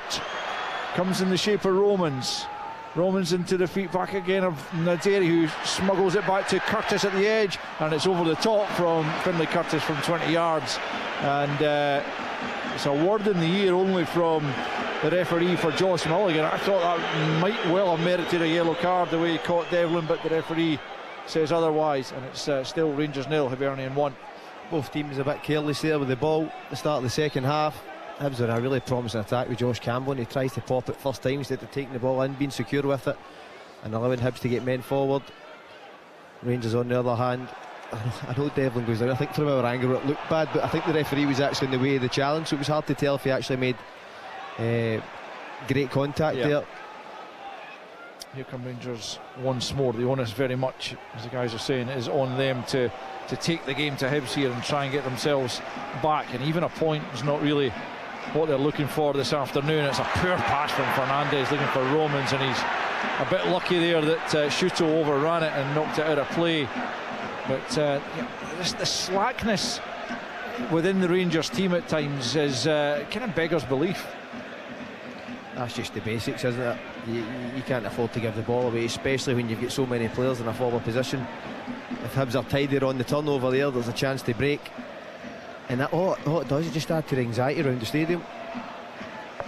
Fernandez scoops it forward. Looks like he's got too much on that, though. Salinger comes to the edge of his area and gets there well before two Romans.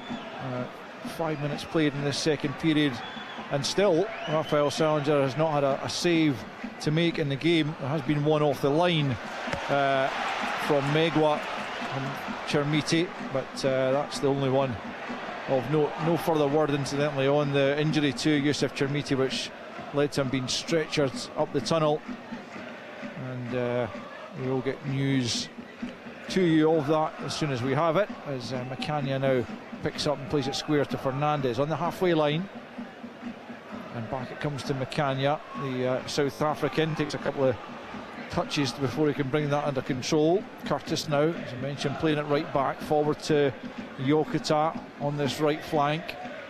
Low centre of gravity, tries to manoeuvre himself away from Mayer. Back it comes to Raskan. Wonder if he'll still be a Rangers player come the end of the transfer window. Devlin now, right hand side, goes down under the challenge of Abita. Shankland's slow and ponderous with his touch, and Mulligan steals it off him. Back comes Curtis, but it's fed into Clegy at the edge of the box. Challenge made by Macania, who played it off Clegy, and it will be a goal kick. Good defending, but I talk about the slackness in the Rangers lineup. You don't expect Lauren Shankland to be guilty of it. No, but it's just the area of the park where he's at, because Rangers are getting so desperate trying to chase the equaliser, and I think you've got to give credit to Josh Mulligan. That is what he's good at, getting up on the game, putting opponents under real pressure, and he breaks, and he's a good presence of mind to find Clegy off the shoulder. I actually think McCann does really well to get across and get a block on it. Nadiri with the flick on a moment ago, but it's cleared out for a Rangers throw in. Rangers continue to try and create something of note that will trouble this Hibernian backline. It's Yokota right hand side. He's been lively enough into Diamondi, who now finds Curtis on the left foot, kind of drags the shot, comes back to Diamondi, curls it, pushed away by Salinger and cleared by Megwa. Better from Rangers, but Curtis just didn't really catch it on his left foot at the edge of the box. Yeah, it's a great opportunity for Rangers. I think Finlay Curtis, he just drifts into an area where no one in a Hibs shirt really spots him or picks him up, and yeah, look, he gets on his left foot, good strike, good save, and then obviously Diamondi with the follow-up puts a good strike, good save again. But it's better from Rangers, at least they're testing the goalkeeper and testing Hibs backline and asking the question. Rangers have it again on the halfway line. It's Macania into the feet of Yokota. Lovely little turn away from Chaiwa up to the edge of the box, squares it for Shankland, brings it back onto his right foot, and it's cleared away again. The chance was there for him to shoot, and maybe a Lauren Shankland, who is bursting with confidence, takes that first time on the left and buries it, but not on this occasion. He tried to bring it back onto the right foot, and came into bodies as Yokota picks up once more on the right hand side of the penalty area. Curtis is with him, he rolls it back to Raskan. Raskan on the right angle of the box, tries to curl it in, it's blocked well by Campbell, comes back to Curtis, and Curtis back to Macania now, into the feet of Diamondi, midway inside the Hibs half, out to the right hand side to Finlay Curtis. Devlin available inside, just leaves it to Diamondi here, tries to thread it in here for Naderi, who couldn't gather it in. Derek McInnes on the edge of his technical area is cutting at an extremely frustrated figure at the moment. Yeah, you could see there when the ball comes out to Yokota, I think you can see McInnes on the sideline. He's barking at Finlay Curtis to get high and wide. It's obviously what he spoke about half time, why he's put him in that position, is as soon as it goes wide, he's like another winger on that side who can attack from behind but also get forward and join in. So especially when he takes his left foot inside the pitch, that then opens up the space for him to get down the sides. What I would say, just one of the attacks previous to that, the one that the crowd obviously get a bit annoyed that Shankland doesn't get the shot away, but what I really like about Yokota, he drifts in the middle of the park, picks up a lovely position, and yes, he's dribbling at that pace, but he's still lifting his head and picking someone out, and I've been impressed with him today. Yeah, he's certainly got a bit of composure about him, hasn't he, as well as that good balance and skill, as Devlin sails Fernandes a little bit short, but Fernandes manages to keep possession. Doesn't provide Romans with a great pass either, but Romans directs it back to the goalkeeper, and now it's out to Macania. Macania slides it forward for Raskan here, 10 yards inside the Hibs half. Then Jokota takes over out to the left for Romans. Romans in an advanced area, deep cross has gone straight behind, and he's disappointed with himself. I'm sure his teammates and manager are disappointed as well. I mean, Rangers are applying pressure to Hibs. Hibs are being forced into a couple of slack passes themselves at the back, and David Gray is in a bit of conversation with his coaching staff. And I wonder if they're thinking about changing things, because you don't want to be, defending for the entirety of the second half, because ultimately you would imagine Rangers eventually will find at least an equaliser. Yeah, I think from... That's getting boomed. Yeah, Devlin sends it long. Shanklin picks up inside the penalty area eventually. Left-hand side, tries to get it across goal. Albita with his head to it. There's Jokota, tries the volley. He's going to break out to Devlin, and now Diamondi helps it on for Raskan, who'll try and curl it, but it's over the top from the Belgian, and it remains after 55 minutes. Rangers nil, Hibernian 1. Yeah, just going back to Hibs there, as Raskin strikes one over the bar. I think from Hibs' point of view now, they have to take care of the ball, and that's why these attacks are now sustaining. From a Rangers point of view, they're getting loose passes away. You've seen a couple loose ones from Salinger out the pitch. I think it was Kerr as well who put one out the pitch unopposed. And in these moments when you're playing against Rangers, especially at Ibrox, you're 1-0 up, you've got to show that extra bit of composure and allow you to play through the Rangers press. But as you see these substitutions happening, yeah, it's going to be a triple change for Hibernian, as Jamie McGrath, Nathan Lowe and Callum Wright all come on, and players making way. Josh Campbell, Cleege and Shuto have all made way, so Hibs trying to inject a little bit of attacking energy into their lineup. I'll be delighted to see McGrath back. He is the main creative force in this Hibs side. Yeah, terrific player over the years in Scottish football for Hibernian and Aberdeen most recently. St Mirren for years as well, as Raskan and Chaiwa contest the ball forward, and Raskan penalised just outside the Hibs box.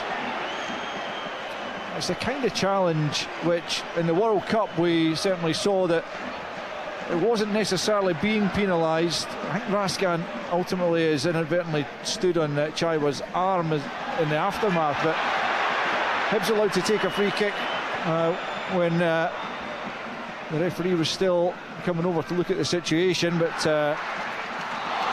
Hibernian get a free kick, and the Rangers fans are absolutely incensed by some of the decisions. I have to say, I think most of the decisions have probably been fair enough. Just go back to that one outside the box with Raskan and Chaiwa. I think we're kind of looking for contact, not always to be necessarily penalised, but it was on that occasion. Yeah, I think, as you say, in the World Cup we've seen the ones been played on and chances were created from them. In this league over the years, anytime there's any sort of pressure on the back and the player goes over the ball, we see a foul given. A chance here for Hibs from the free kick. Yeah, right hand side. There's a chance it's going to be Mayer to flight it in, back post. Kerr's round the back. Oh, it's cleared off the line by Fernandes. Well, the referee, I'm not sure what the referee's given there. Is it a free kick? Because certainly looked like it should have been a corner, but the shot came in, and Fernandes able to divert it over the top of the crossbar, but I can only imagine that the referee had seen something amiss in the lead up to that, and it remains 1-0. That's a lovely ball from Shanklin to Raskan. Raskan away from Chaiwa on the left foot, takes a shot on, saved by the goalkeeper. Diamondi back to Raskan, left hand side. and then he can't get the ball back across goal. Well, that's the best opportunity for Rangers, certainly in this second half. First decent save, forced from Salinger, but again you feel that Raskin's got to do better from that position. Yeah, he's got to do better, but I think the overall play you can see there, having Raskin high, Diomande higher, it's definitely asking more questions of the Hibs backline. But the ball comes into the middle for Shankland. It was a lovely first time pass round the corner for Raskin to arrive onto. Obviously he breaks the line, gets through. Good strike, good save, but you do expect someone on Nico's quality to have a better end product there. But that is what you want to see, these sort of patterns of play. In, round the corner first time, runners beyond, that's what breaks a stuffy back five. And obviously the midfield, Hibs have got everybody behind the ball at times, so it has to be that sort of fluid interplay. Hibernian coming forward down the right hand side through McGrath. Out of play for a Hibernian throw in. Still 1-0 to the visitors. We've played an hour now at Ibrox. Hibs looking for another victory here, having won the last away match of the season on this very ground. As Obita picks up on the halfway line. Down the left hand side it comes. And Wright just unable to keep it in play. First sighting for me of Callum Wright, signed in the summer, but he's been injured, missed the first couple of games certainly. As Shankland with another neat touch over the top, but O'Hara's there before Yokota. Lone then nods it down as Hibs try and come forward. Diomande caught by Mayer, and it will be a Rangers free kick midway inside their own half. Josh Campbell's penalty still separating the teams here at Ibrox. Half an hour, just a little bit less of regulation time to play, as Romans fires it forward looking for Naderi. Takes a little bump, it's going to come to Shankland, edge of the box, goes for goal, off the crossbar. Salinger gets something on it. He didn't really, I suppose it goes down as a save, but it kind of squirmed under his body and onto the crossbar somehow.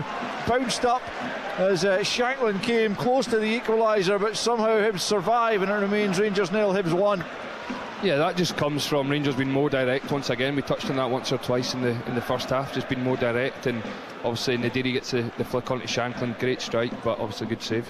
In comes a corner from the right hand side, up goes Fernandez, headed away. Again Hibs doing everything they can. Is that a penalty kick? As down goes Naderi. Referee had a look at it, hasn't given anything. The Rangers fans were howling for it once again, but the referee looked like he was in a good position. I must say, when I saw the challenge come in, I thought maybe he was going to point to the spot, but nothing given. Ryan Jack, your view of that one? Yeah, it looked like the referee was actually unsure. He was like sort of deliberating on whether it was or it wasn't, and yeah, look, he's made the decision it's not. From here it was hard to tell if it is or not. Obviously Naderi and the 50,000 inside the stadium's obviously claiming for it, but the position we're in, it was hard to see, but Don Robertson definitely thought about it. Yeah, he pondered it looked like, but ultimately nothing given. But well, we saw a penalty given after a long delay in the first half. That's not impossible that the same could happen again. The ball's still not been out of play. Rangers still a goal down, looking more like it, you would say, in this second half. Shankland denied just a moment ago by the crossbar after the goalkeeper got something on it to divert it there. Ball played up to Naderi, tries to help it on first time. Yokota trying to get there. Obita just ushers the ball out of play before he can, and it'll be a Hibernian throw-in. It doesn't look like VAR are getting involved in this particular incident, the Naderi penalty claim. He did wave away quite early, didn't he? About 25 seconds after he had made the decision, as if he'd had in his ear that it wasn't going to be looked at. Did he? I didn't see that, but I'll take your word for it. 1-0 Hibernian then, 63.5 on the clock, as Fernandez has it at the back for Rangers. Hibs haven't really been seen as an attacking entity in this second half, but the ball played forward there for Lowe. Fernandez just knocks him off the ball and gets the ball back to his goalkeeper, who immediately plays it out to Macania. Now Curtis playing it right back into Raskan in the midfield, pokes it forward for Yokota. Little swivel away from Mulligan and then plays it out to Diamondi left hand side. Diamondi takes a touch, early ball into the box, or beat us there before Naderi. Little nudge there on Romans to prevent him getting on the end of it as Telo Asgard and Jiri Gassama are stripped, ready to come on. As Curtis plays it into Naderi, back to Yokota at the edge of the box, left hand side, plays it out to Romans. Romans with the early ball in, swept away by O'Hara. Devlin will go and pick up here under pressure from Lowe, but steps away from the Australian, and then he's taken down. It'll be a free kick. 2 Rangers quickly taken. Fernandez for Macania. And then back to Curtis. Curtis out to Yokota right hand side, midway inside the Hibs half, tries to get the better of Adam Mayer, who's stuck to his task pretty well this afternoon against the jinky winger. Now Diamondi picks up central area. Yokota looks like he's just maybe tiring or maybe taking a little bit of a knock, but Diamondi gets out to Romans on the far side. Now it's into Devlin, 10 yards inside the Hibs half. Macania out to Yokota right hand side, trying again to step away from his marker, curls the ball in. Naderi just can't stretch far enough to get on the end of it. The Rangers fans, I think, appreciating what they're seeing from a Japanese winger, but ultimately the delivery was just too far ahead of Naderi, and it remains Rangers 0, Hibernian 1, 65.5 on the clock. Yeah, anything creative looks like it's going to come through. Yokota, lovely balance, just what needs that half yard, and he flights a fantastic ball in there. I think Naderi's got to try and do more to go on the end of it, and it looks like he's cramping up a little bit. He's stretching his calves there. Seen him in a conversation with Derek McInnes. Rangers can't afford for him to go on because any sort of creative threat looks like it's going to come through him. Here come Hibs down the right hand side, looking to further their advantage. Not on this occasion. It's gone out for a throw in. 2 Rangers midway inside their own half. Double change is going to be made, but not just quite yet. Shankland plays that on. Looked like O'Hara had a hold of Naderi's jersey there to prevent him running onto that. Referee didn't spot it as Hibs launched the ball forward. It's up towards right in the angle of the box, looking to get away from Romans, who sticks the right boot in and knocks it away. Right then challenged by Devlin. Play allowed to continue as Hibs continue in possession. It's Mulligan wriggling away there from Diamondi, tries to squeeze it across goal for Mayer, and there was a body in the way, and out for a throw and over on the far side to Hibernian. Approaching the midway point of this second half, and Rangers still trail as Mulligan plays a loose pass and Shankland just hoists it clear. Naderi flicks it on, but there's no Rangers players up with him, so it's easy for Chaiwa to gather in. Sent out to the right hand side for Megwa here. One touch and then sends the ball into the area. It's missed at the near post, and it'll come to Callum Wright on the edge of the box, looking for room for the shot. Beata's there to help, and so too is Mayer. Mayer gets to the byline, cuts it back, cut out by Macania. Curtis back to Macania and then swept up, but Chaiwa quickly in to prevent Shankland turning that into the path of Raskan. And here's the double change coming with Asgar and Gassama, and Nico Raskan is going to be replaced by Asgar, and it's going to be Yokota replaced by Gassama. So Scott, you did say you can't afford to take him off, so they need a big shift here from Gassama, who had showed so much promise at the start of his Rangers career, but it really hasn't happened for him since. Yeah, I think, look, it's a big 30 minutes for Gassama and Ashgard. I think especially Gassama's been a lot of questions asked at the end of last season and the start of this season, so this is a great opportunity for him to come and show something and get his team right back and get the club right back in this game.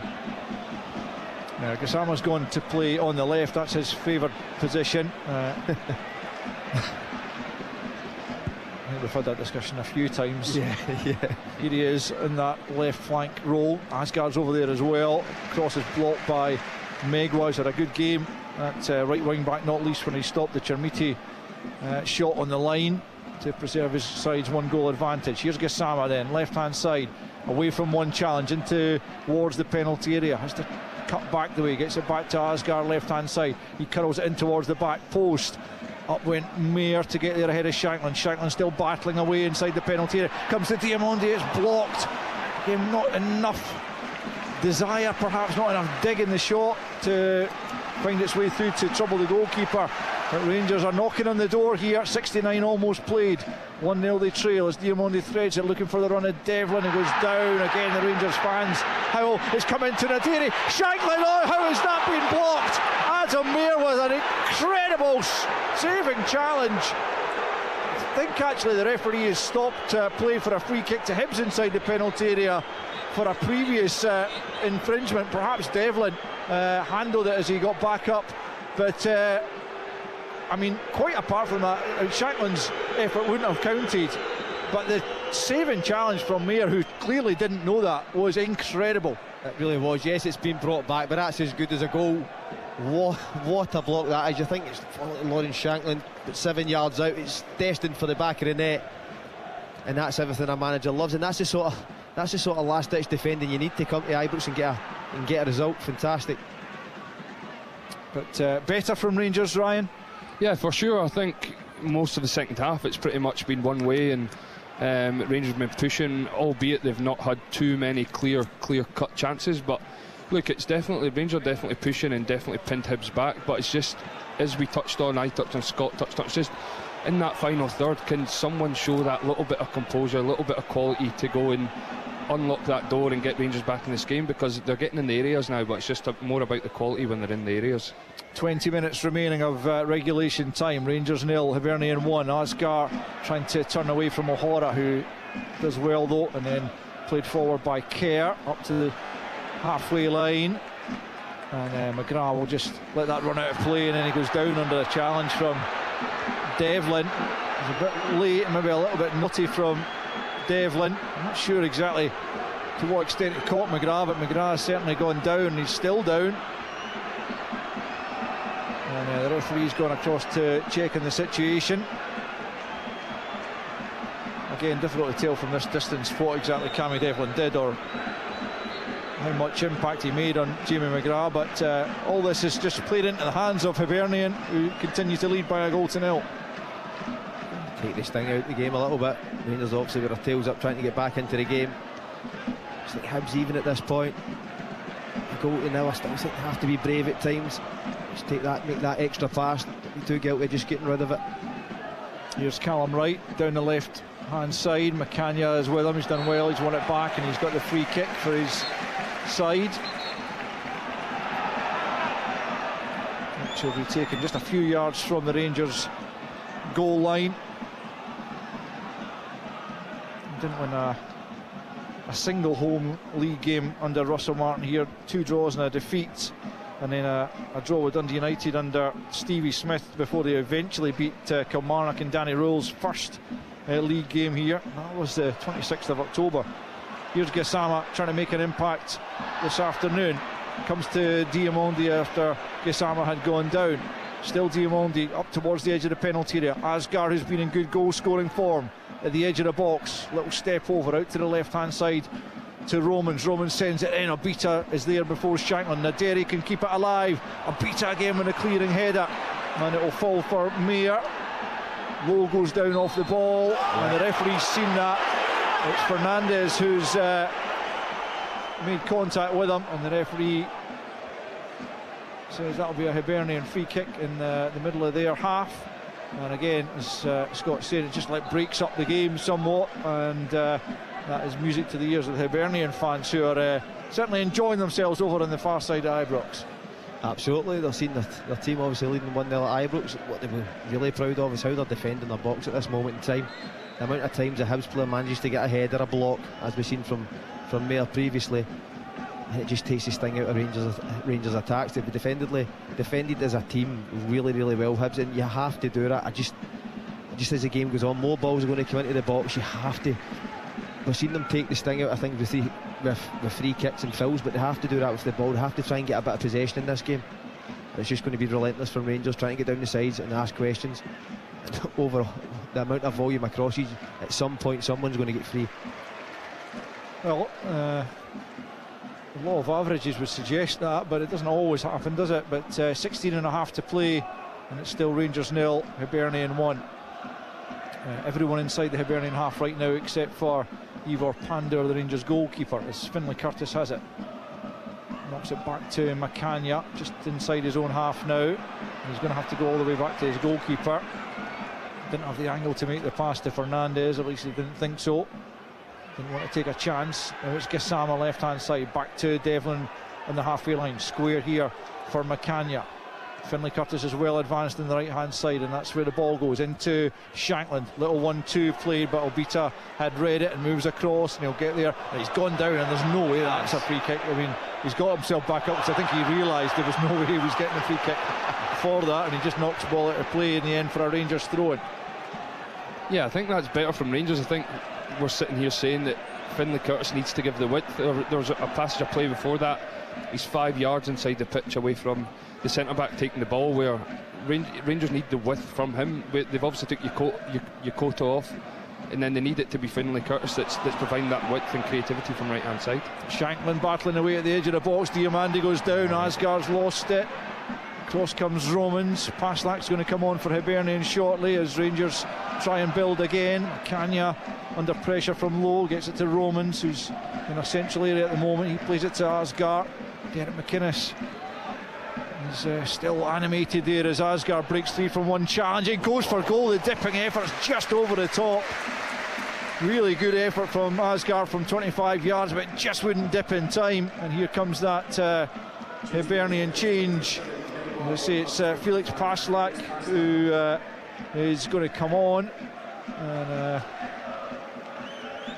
it's Megwa he'll replace. It's a like-for-like change at right wing back. Megwa was excellent, I felt, but as you say, Scott, Paslak since the start of the season has also been terrific.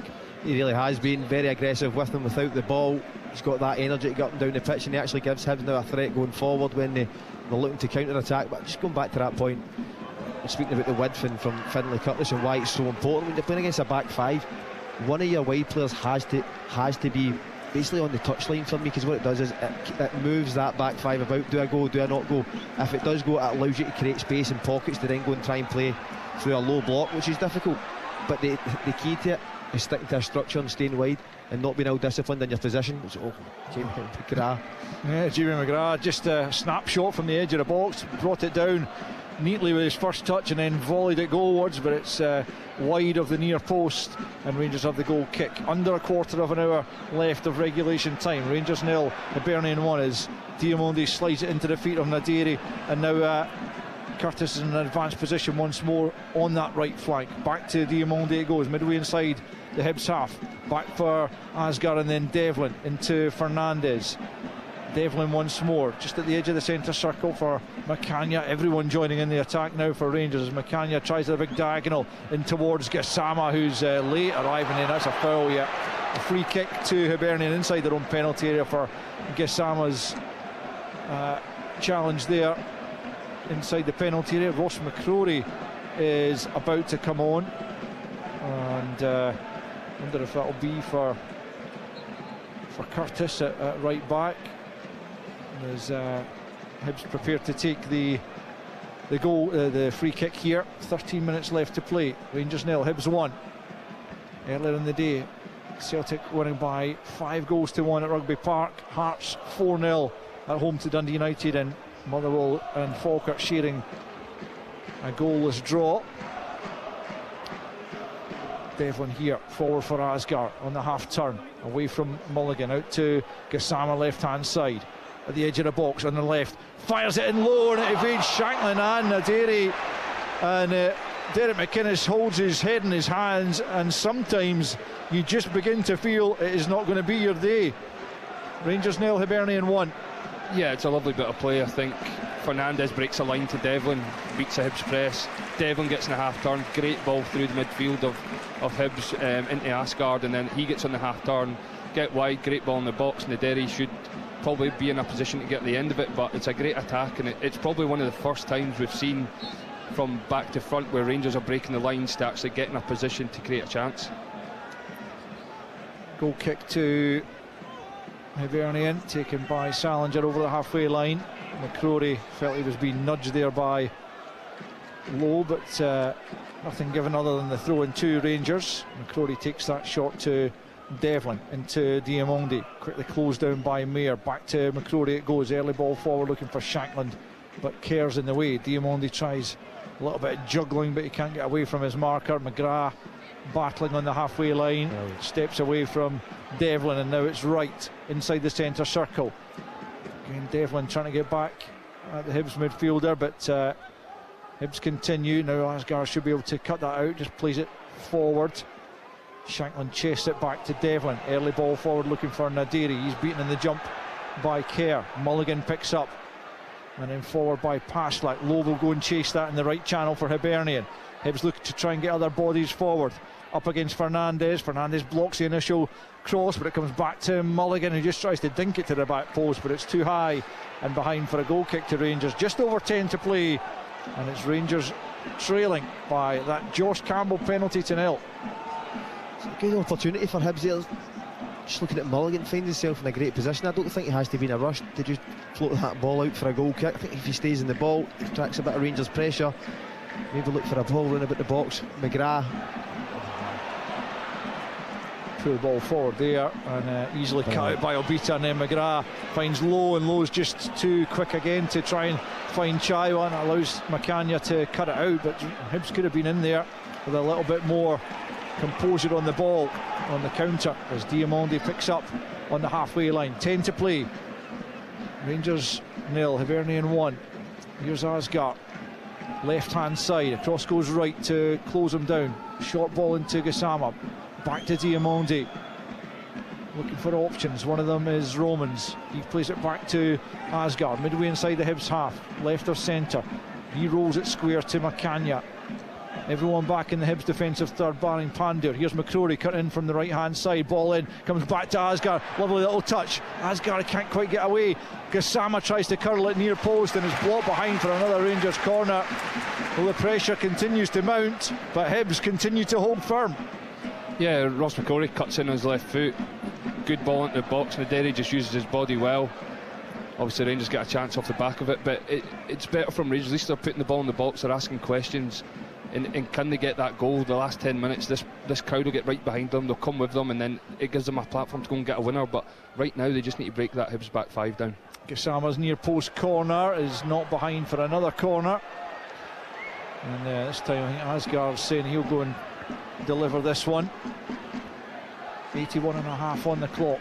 Hibernian looking to win for a third time in the last 4 visits to Ibrox, as Asgard will try and prevent that by providing a good delivery here to the back post. Fernandez gets it back across goal. McCrory's there, he goes down holding his face, nothing given. Comes to Diamondi at the edge of the box, that's blocked.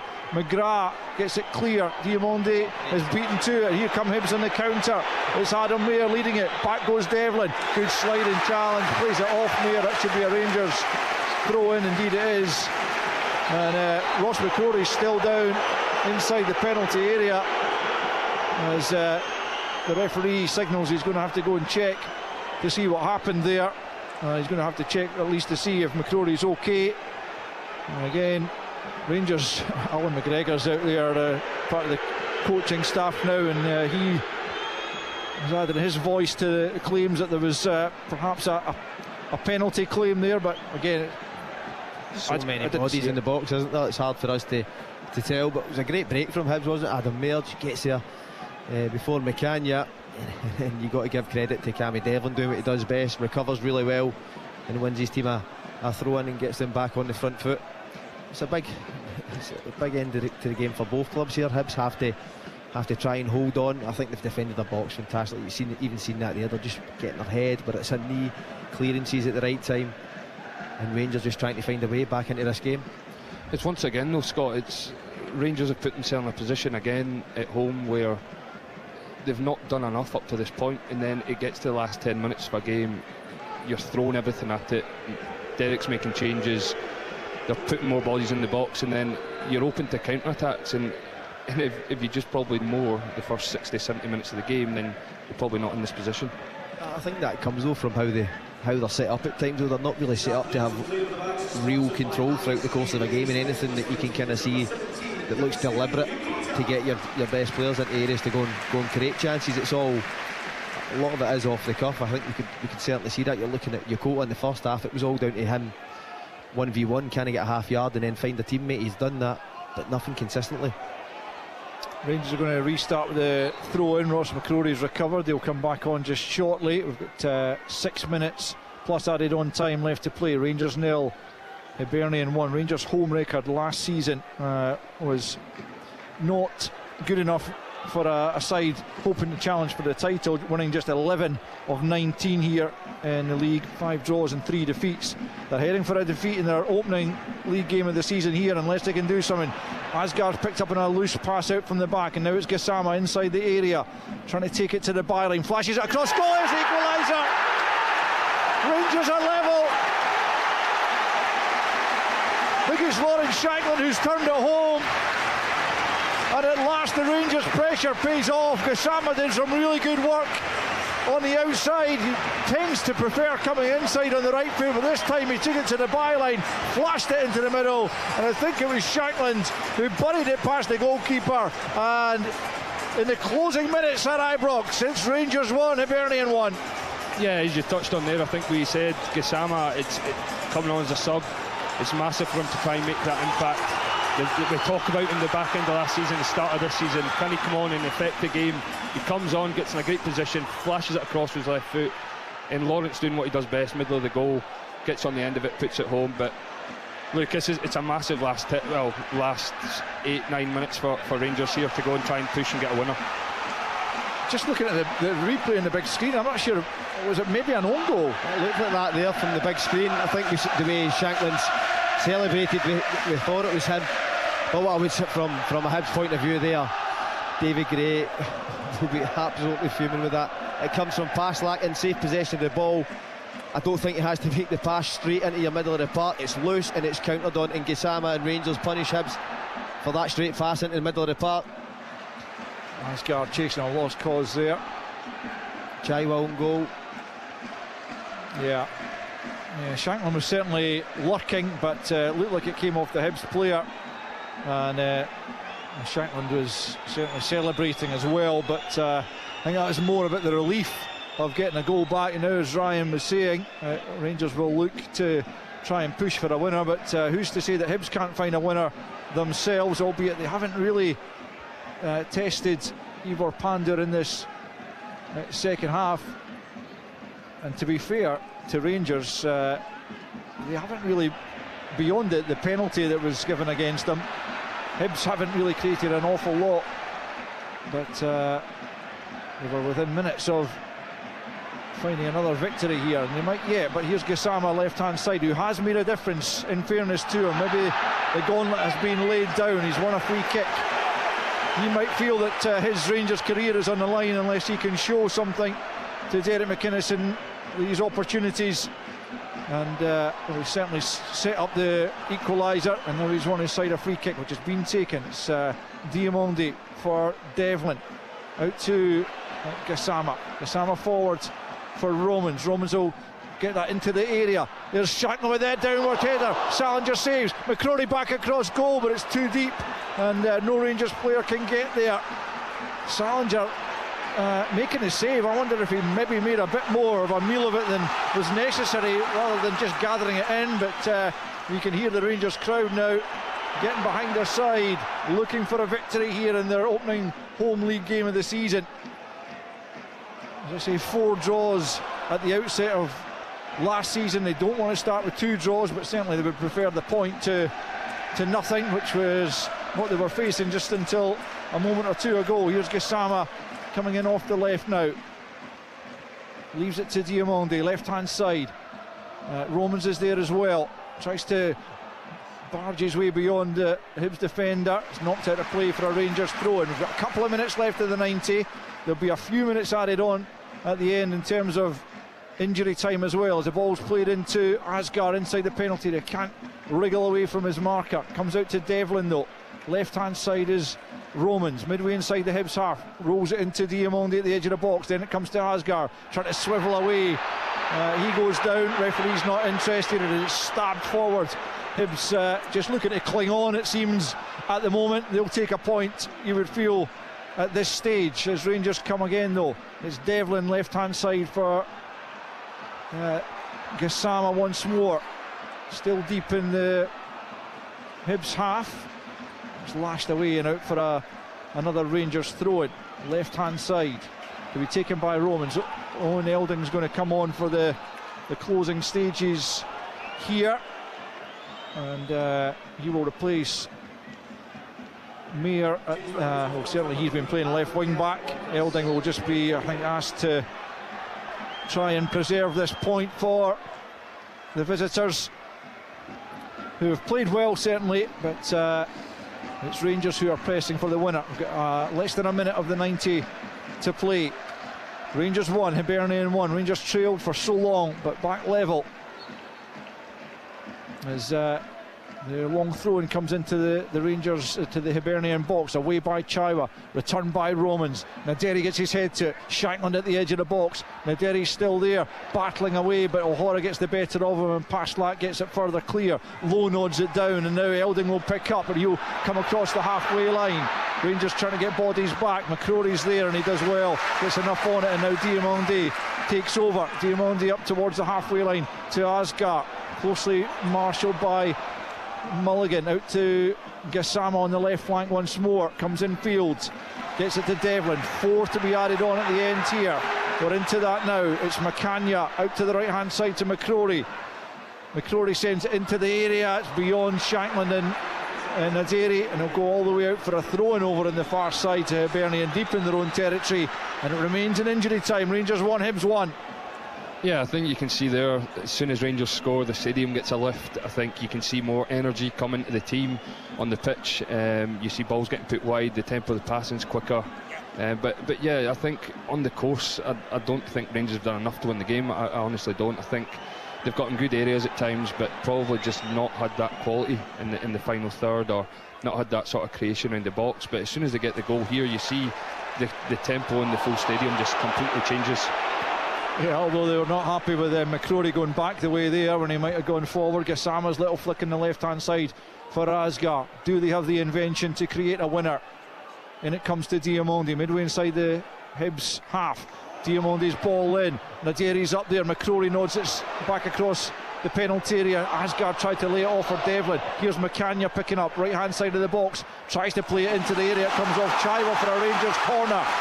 This Rangers crowd continue to urge their side on. A few have made their way to the exits, but not as many as you often see heading for the underground or their way home early, as Asgar prepares to take the corner from the right-hand side.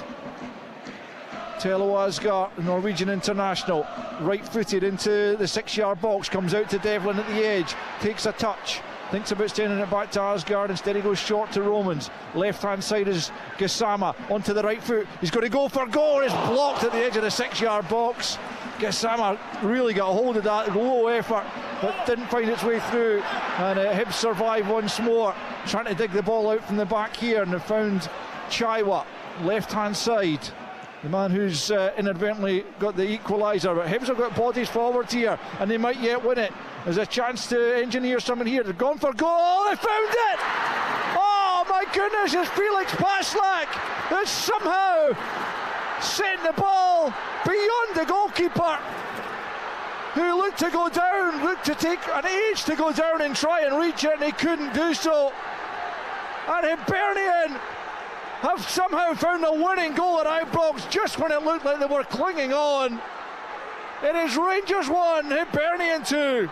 And it's an incredible response from this Hibernian team, and Paslak especially was the guy culpable for giving the ball away for the Rangers equaliser. But Owen Eldon and all that, he shows that bit of composure, manages to work the ball wide, and then Hibs just counter. Rangers defensively not set up properly because they're trying to find the winner. Paslak cuts inside in his left foot and just finds that corner. It didn't go in with any real pace, but the counter and the speed that Hibs broke at, what an ending to the game. But Owen Eldon in there, in amongst all that, he showed that bit of composure, works the ball out wide, and it's a great counter-attack. And what an effort Hibs as a team have put into it. The amount of crosses they've had to defend in that box. David Gray will be absolutely delighted with that. What an ending to this game. It's incredible. We're back underway. Ball's played back to Pandur, who did not cover himself in glory at that goal at all. Won by Fernandes up to the edge of the box. Paslak gets it clear. McCrory tries to return it. Rangers looking for a second equaliser. It comes to Shankland, blocked his effort. Elding gets it further clear, picked up by Romans. Now it's Diamondi, right hand side is McCrory. Rangers need to get it into the box, and it comes from McCrory, comes all the way to the back post. Shankland working his way out the box. Was he bundled down there? Referee says no. Romans has won it back though at the edge, out to McCrory, right hand side. He's going to work hard to keep that in. McGrath comes and knocks it out of play. Rangers throwing in the closing seconds here. We're 4 minutes added on. We're going beyond the 4 minutes now as McCrory takes what looked like a foul throw. Cross comes Elding. McCrory's kept it off him. Rangers need to work it into the box. McCrory, that's going to be hacked away by Wright. It's Romans into Fernandes at the edge of the area. Can he find the pass? It's Gassama, just lifts it high. Back across goal from Shankland. Up goes Naderi, but Salinger will save that on his line, and it looks now as though Rangers are heading for defeat, and Hibernian are going to claim the 3 points once again at Ibrox for the third time in their last 4 visits. The referee telling Raphael Salinger to get on with it. He thumps it high over the halfway line. Oh, Hibernian, what an effort in the closing minutes to get themselves back in front, and not only to get themselves back in front but to claim all 3 points. The Rangers fans sound the boos once more, but the jubilation in the corner of the stand across from us, and the Hibernian supporters once again as they claim the victory at Ibrox once more. It's just an incredible turn of events here at Ibrox, because it looked like Rangers had clinched at least a point and were going for the victory after Josh Campbell's early strike from the penalty spot had put Hibernian in front. But Rangers pressed and pressed and eventually got themselves level as Gassama fired the ball across goal, and it was turned into the back of his own net by Miguel Chaiwa.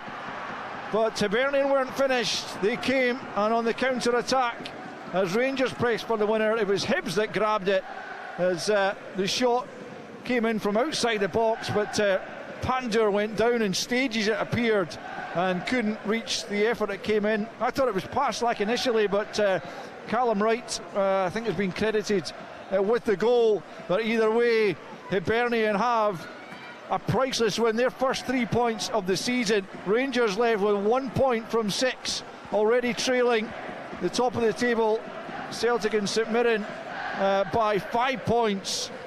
And the inquest will begin at Ibrox for the home side, but Hibernian will celebrate once again, coming to Ibrox and taking all 3 points. It finishes Rangers 1, Hibernian 2. Rangers versus Hibernian. The Scottish Premiership, live on Sportsound on BBC Radio Scotland. Players, put on your blindfolds on BBC iPlayer. You don't see this in Beverly Hills. There's something not right here. Okay, this is big time twisty. You ready to play my game? Alan! Who could be the secret traitor? Shady, shady, shady. Everyone's lying to your face. The Traitors US. Players, the floor is yours. Watch on BBC iPlayer. Well, that is definitely an absolutely worth... incredible ending at Ibrox. An absolutely incredible. Not quite sure what's happening, but that, I can assure you, the US Traitors definitely worth watching. This has certainly been worth listening to. What an afternoon we have brought you here on Sunday Sports. And Celtic with a 5-1 win against Kilmarnock. Hearts rampant 4-0 against Dundee United. It was Motherwell 0, Falkirk 0. And Hibernian right at the end. Callum Wright cutting in his low shot, taking a little nick off a Rangers player and nestling beyond Pandur in the home goal. That after Miguel Chaiwa had initially given the ball away and then diverted Gassama's cross into the net. A horror show for him, but that will soon be forgotten because Hibernian have done what they've done in each of the last 2 seasons. They've gone to Govan and they have beaten Rangers on home turf. Rangers 1, Hibernian 2. Scott Allen, the celebrations will continue deep into the night. The Hibernian players across there just savouring the moments with those fans who are clearly and understandably absolutely elated. Yeah, what a Sunday afternoon for the Hibs players and the Hibs fans. they put so much into the game. There's no getting away from it. There's guys who come into the team, there's players who have been rested for Thursday night. They try and claim a starting berth on this side, and boy did they all work hard. Played for David Gray today. You could certainly see that the amount of challenges they got on Rangers players, and blocks and headers they had to defend. Rangers did put balls in the box, but to a man, Hibs defended really well. I think initially we thought that Paslak had scored because he'd celebrated in the corner. I think he was the one that gave that loose ball away in the middle of the straight pass into the midfield that allowed Rangers to get the equaliser. But to a man, I thought Hibs were fantastic. Obviously they'll be delighted to see Jamie McGrath back. He is, for me, Hibs' main attacking player, alongside Owen Eldon, who I thought was, in that short spell he was on, it's his bit of composure, his bit of quality allowed Hibs to then counter-attack. But a fantastic win for David Gray and his side, and a much needed one. Yeah, it was phenomenal, and inevitably, Ryan Jack, when Rangers have got that late equaliser, you're anticipating that they will go on. If there is to be a winner, they'll go on and secure it. But fair credit to Hibernian for having defended us the way they did, but also having the wherewithal to break with menace as they did. Yeah, look, I think Scott touched on it there. Fair play to David Gray and Hibs. I think the set-up to play on the counter-attack, to frustrate Rangers, I think everything that he probably sat and thought about the game last night and how he was going to set up his team, it probably all came out in the match and played out how he thought.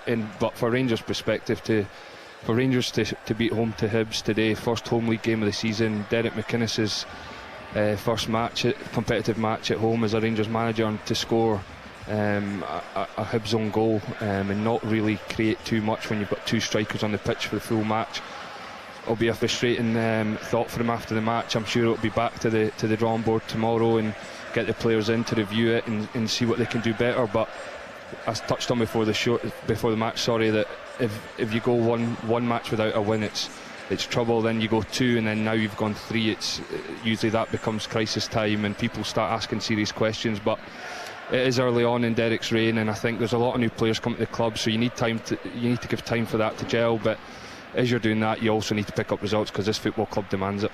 Yeah, they do. Tom English is alongside Scott and Ryan there. I'd say right at the start, what an afternoon it could be, Tom. It certainly produced an awful lot of stories, and that is one that will make a lot of headlines, isn't it? Oh yeah, absolutely. I mean, it was pretty dramatic all in. I mean, Rangers had the vast majority of that game. If they get back into it, as you said, 1-1, and if there's going to be a winner here, it's going to be Rangers. But what Hibs showed, and I know it took a little deflection, I think off Romans, the winning goal.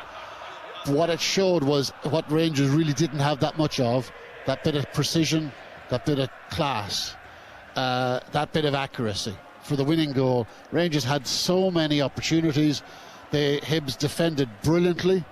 As the boys were saying, blocks, headers, throwing themselves in front of stuff.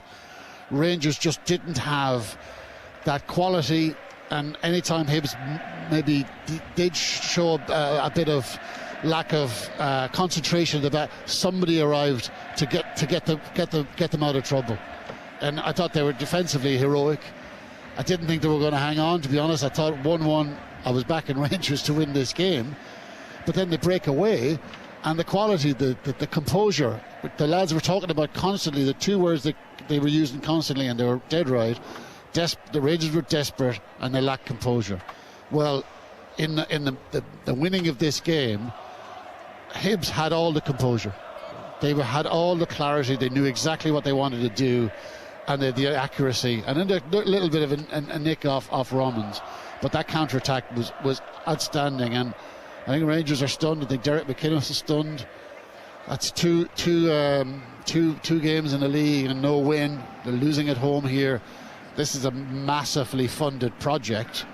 40-50 million quid to assemble this team, and they haven't won a game yet out of two. Well, you could say out of three in Europe. This is tough times. I'm not saying this is going to get better quickly. I don't think anyone thought that. But I don't think anyone thought that they were going to lose in the way they've lost today. It's 3 straight league defeats at home for Rangers, stretching back to last season. It's 3 straight away league wins for Hibernian, stretching back to last season. But of more significance, of course, it is this season. And wow, what a start it has been to the league season. Earlier, 5-1 for Celtic away to Kilmarnock, a hat-trick from Casper Hu. We bought reaction from that. Let's hear from the two other games now. First we'll go to Tynecastle. It was a 4-0 win for Heart of Midlothian against Dundee United. Tom Reno and an early Calvin Miller penalty. In the second half, Claudio Braga got his first of the season, and Josh McPake got his first for the club. So 4-0 for Hearts against Dundee United. Brian McLaughlin spoke to the Hearts head coach, Wouter Franken. Wouter, many congratulations. You look as if you enjoyed that today. Yeah, really great. Also happy for the players, because they worked hard for this. They didn't get what they deserved, or maybe in the last games, a few games. So, but again, they kept going and they stand up every time. Also today, you saw the confidence growing during the game, and I'm happy to see that they try to play and that the mentality, the team spirit stayed in the team, and that they won also the clean sheet. So, yeah, really happy. Some great goals. It also gives confidence for players who scored a goal. So, always good to see that everybody can score a goal, because it's good for their confidence. So, yeah, top night. And now we have to keep going, because it's only one, of course, and we have to. But it's good for the confidence to go to the next games, and yeah, let's try to do it again. There was no Alex Kazarides today. We believe he may be on his way. What can you tell us about that?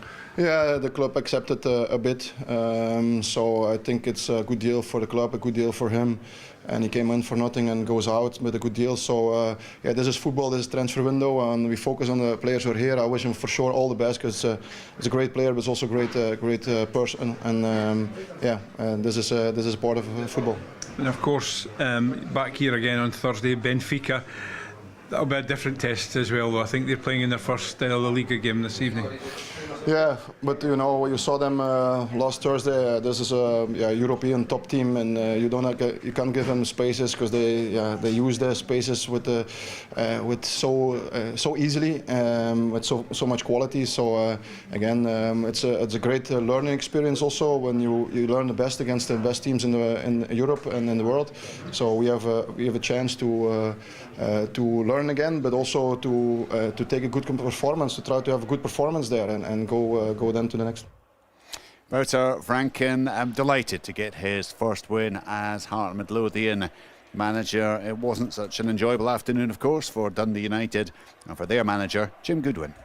I think for people who maybe weren't at the game today would look at the scoreline and think that Hearts have given us a right going over, but you know, the reality of the situation is we had plenty of the game. You know, in the first half I didn't think there was a great deal between the two teams. You know, Tom Renaud's got that type of quality. He struck a great ball from 40 yards. The second goal is really disappointing. You know, this day and age you don't get away with, you know, pulling a jersey in the box from a set play.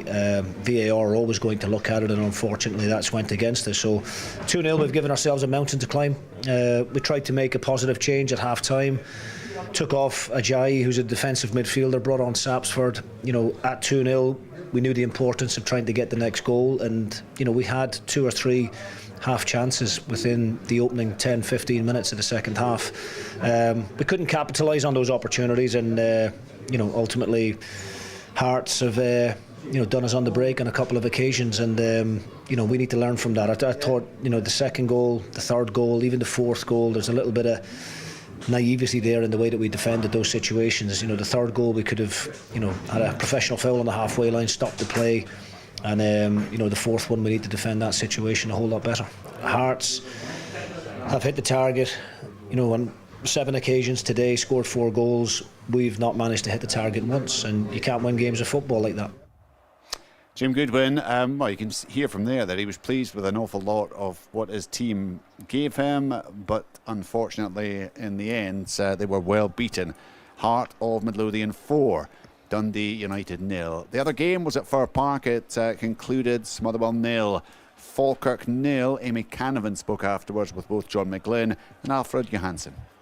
Alfred, is that a good point in the end? I mean, if you take into account the last 20 minutes of the game, then I think it's a yes. I think Falkirk, they grew into the game, and we kind of grew out of the game the last 20 minutes. And of course, when the score sheet is at that point 0-0, you can lose it in the end.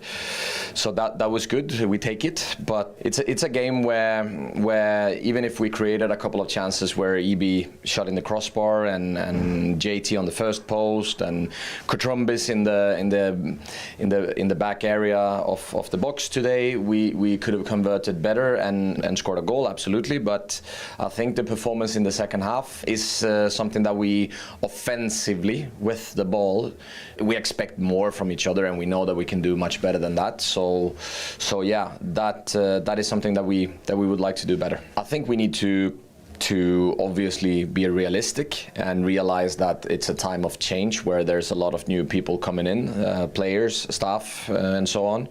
You need to realize then that you're going to have to build relationships, you're going to have to build understanding of each other and also the way that we want to play. We also need to learn all these players in the staff better and better. And that can take a little bit time. And I think we've started off really, really good. Yeah, for me, this game is mainly down to us having to be better on the ball going forward. Looking to Thursday then, do you feel you're in a good position to progress past HJK Helsinki? We are in a good position, definitely. We now will have an extra day in between games, and then we have all the chances in the world. I think we played a good away game there. I think we played good games at home here, except for the second half today, and we have many good chances to play well on Thursday. John, a good point in the end? Very good point in the end, yeah. Great work rate for the whole team. We knew we'd have to do that to come in here. Motherwell are an excellent team that pass the ball so well, and the bottom line was for us to really work hard and make it difficult for them, which I think over the whole game I think we did. Very pleased. There's loads of positives to take from that, from where we were this time last week. We were really disappointed. So today the attitude was great, the commitment was great, the energy in the team was much better, and it's that's the standard that we've got. It's the minimum kind of standard that we should get. Great to get a clean sheet. Motherwell hit the bar in the first half, kind of like from a set play, and the ball broke in the box and kind of rode their luck there. But I thought as the game went on, I thought we grew into the game. I thought we did better in the second half. Maybe a little bit of tiredness Motherwell with their travels and their game on Thursday night, and we thought that may happen, and we wanted to take advantage of it, and I think we nearly did. So pleased with the midfield partnership in there with Finlay, Barbrook and Ben Cross. I thought they were excellent. It was a very young side we had out today. Yeah, I thought it was a real spirited, good, hard-working team performance. As I say, loads of positives to take. When you get a few games into the season and you look back and you'll say what a point that was at Fir Park. John McGlynn there, rounding off the interviews from Fir Park. He did say afterwards that they've got a few injury issues and they're going to be missing one or two players in the coming week. So that will be a downer for John, but he'll be delighted to have got that first point of the season. Albeit they're still waiting for their first goal of the Premiership campaign. Motherwell maintains that unbeaten start to the campaign. Of course, the other game, Heart of Midlothian, with that 4-0 win against Dundee United, Renault, Miller penalty, Braga and Mick Pate. Scott Allen, I know you guys didn't see the games there, but that feels like it was a much needed 3 points for Hearts just to settle everyone down after the start they've made. Yeah, and we're talking about the start. You look at the opposition they've been up against. You look at Sturm Graz and you look at Benfica. There's just a completely different league to that for Hearts as well, especially in transition with a new manager, completely new way of playing, and losing some of their best players from last season. So it was always going to be a difficult start. I think the frustration came from the game at Pretoria last week. I felt they were dominant for pretty much all of the game. When I was watching the game, I couldn't believe at the end that Aberdeen had came away with the 3 points, but that's football. Sometimes they lost that bit of control and concentration at the end of the game and they were punished. But what a way to bounce back at home at Tynecastle against United, who I felt looked very bright against Rangers. Again, Jim Goodwin changing the style he plays, trying to be braver. And I think he touched on that in his interview, that I think obviously we're not there, so we've not seen the game as a whole. I think they've been done on the counter-attack, and it's just about trying to put that together and in both boxes? Can you still have a threat but still defend well? But a much needed win for Hearts, and I always felt that Hearts would be okay. If I'm totally honest, I'd seen parts of their games where I was thinking, if he gets this right, and it will take a bit of time, I think they'll be fine. And it was a resounding win in the end for Hearts. Yeah, sure was. So 2 games in the Premiership table, very early days, but it looks like this. Celtic and St Mirren on 6 points, Motherwell on 4, Heart and Midlothian, Dundee, St Johnstone, Hibernian and Aberdeen all on 3, Rangers, Falkirk and Dundee United 1 point apiece, and Kilmarnock the only side to have lost each of their opening first couple of matches after that 5-1 win for Celtic earlier. We've brought you action throughout the course of the afternoon. Most recently, of course, Hibernian's 2-1 win against Rangers. Ryan Jack and Scott Allen being part of the commentary team alongside Al Lamont. There's an awful lot, I guess, for Rangers, Ryan, to contemplate in the wake of this. 1 point from 2 matches, in between times the defeat in Poland against a very good Jagiellona side, but clearly early concerns. Yeah, clearly. I think, as you touched on there, it's early concerns. I think to not get the 3 points away at Tannadice last Friday, obviously I touched on before, if you don't win that match, everyone looks at the next match, which was a European game, to say, okay, can we get a reaction in Europe? We want to get off to a good start in Europe. Then you lose that match as well with similar basic errors. I think too stretched at times, open to counter-attacks. We've seen that numerous times today. Even the goal that they lose at the end, Rangers are pushing, they're attacking, and then Hibs show a bit of composure, get a counter-attack, score 2-1, and then you come into today, you lose this, and then Derek, I'm sure tomorrow will be having a lot of thoughts, a lot to think about. But I touched on before, if you don't win 3 games in a week at Rangers, then it's always scrutinised, it's always a big problem. We touched on when we were watching the game, we touched on composure, quality around the box, combination play. I think at times we've just seen Rangers sort of throwing the ball in the box, being hopeful, playing off the cuff, not really having that spark of creativity. So is it right?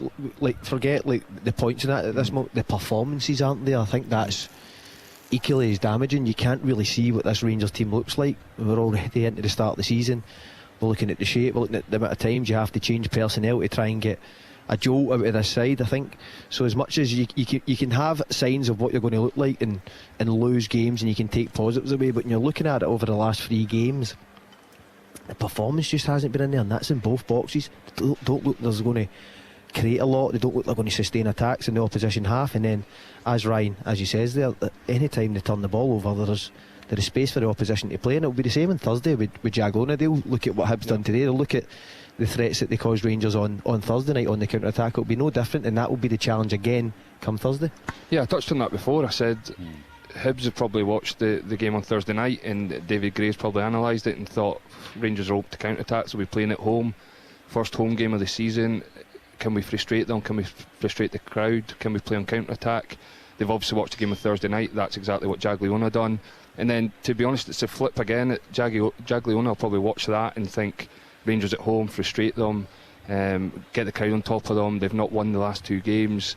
And then it'll be another case of you've maybe got a lot of the possession, but again, you're defending counter-attacks and you need to be set up better behind the ball. It all comes from out of possession, and when you've not got the ball, how you're set up. And today, I think at times, again, they just look so stretched when they're attacking. They turn the ball over, and then it's like they're defending a chance, or Hibs have got a great opportunity to go and attack, and then there's no like counter press, there's not second press, it's just lackadaisical. And then so as I touched on there, it's another frustrating day for Rangers, but I think Derek's got a lot of work to do coming the next 3 days before they play on Thursday night again. And that's a huge match. Of course, we'll have that, and we'll have Hibernian's European tie both live on Thursday night. Tom English also been watching on. Look, the guys have highlighted some of the concerns there. Another concern is the fact they are not scoring goals. I mean, they've scored 3 goals this season, and 2 of them have been own goals. Yeah, and now there's obviously, we haven't heard reports on Chermiti yesterday, but that looked a worrying injury for him. We should say he meant to make the challenge, and he just, his momentum carried him off the pitch, and he kind of slid and crashed into the trackside hoardings. He actually almost seemed to be feeling the injury. Even I don't know that he hit the holding with such pace. It might be. It was the maybe the impact loss of that's caused footing. it. See when you come off. Yeah. See when you come off and you put your foot down on a uneven surface. That's maybe what that. Before they got him, I mean, they tended to him for quite a while, didn't they? Before they got him on the stretcher, so it was all looking very worrying for him. Obviously, the big report today that they've turned down a £22 million offer for him, and now, we'll wait to see what the situation is. But I mean, you look at this, and I've just done a rough thought of the money that Rangers have spent. Pandur cost about $6 million, Chermiti about $8 million, Yukota 2.7, Dragicevic about 2, Macania about 3, Romans about 3, Fernandez about 3, Diamande cost about 4, 3.5 for Asgard, 4.5-ish for Nadiri, 2.2-ish for Gassama, about 4 for Chukwani. That's pushing towards 50 million. Yeah, it's astonishing numbers, isn't it? Yes, they're getting backed, and they've been Totally. They've been well and truly backed. And you look at that Chermiti injury today, Tom, and we'll talk about the money he could commit. If he's out long term, Rangers are going to have to spend more money on a striker. Yeah. Because he'll want 3 strikers, and Nadiri just hasn't hit the ground running at all. No. He comes on and he helps things on, but nothing of real concrete quality at all. And when Tom's obviously rhyming up the numbers, you can't say they haven't been backed. You'd expect more, wouldn't you? And I know it's early days for Derek McInnes, but Derek McInnes' team, to me, certainly for Hearts last season, hard to play against, hard to beat, hard to break down, tough, resolute. This Rangers team, they're easy. They look easy to play against. But this environment's totally different from the demands of Hearts. The onus is on you to take the game to the opposition. And we touched on, didn't we, the three of us, when you speak about how well Hibs defended. But what Hibs had to defend was crosses the whole game, and they're in a back 5. They're not moved side to side. There's no any intricate passing. There's nobody with any guile, disguise. And then you look at the signings and you go, who's came in and actually raised the standards? And that's what was needed from last year. It's looking very predictable. It looks a lot of endeavour. Guile is a good word, as in lack of. A lot of endeavour, a lot of work rate, a lot of energy, but really not going anywhere. Just no finesse. But it's also, as you say there, Tom, it's you spend 50 million over a few windows, whatever it may be, but when you come at home to Ibrox and you score the first home game of the season, and it's an own goal, it's a Hibs own goal. When you see the numbers that Rangers have spent, the players they've brought in, of course this crowd and people coming to see this team expect a lot more. That's just a given. I think going forward it's not going to get easier as well. I've been there myself, where you maybe don't get a result or two back to back, and then the dial just cranks up. That's just the way it is at this club. Whenever you come out the training ground, everyone's speaking about it, the media are on it, the manager's obviously got a lot of pressure going on him because you've not won back, well, this is 3 games now, and then you touch on there's obviously a lot of money being spent, and that will get brought into it. So yeah, look, it's definitely a concerning time, but even Derek McInnes' teams at Hearts, as we touched on there, a lot of it was like strong on set pieces. And then I think today the goal comes from, albeit okay, it's maybe a pen, it's maybe a not, but it's a set piece that a player's not even looking at the ball, he's got his back to the ball.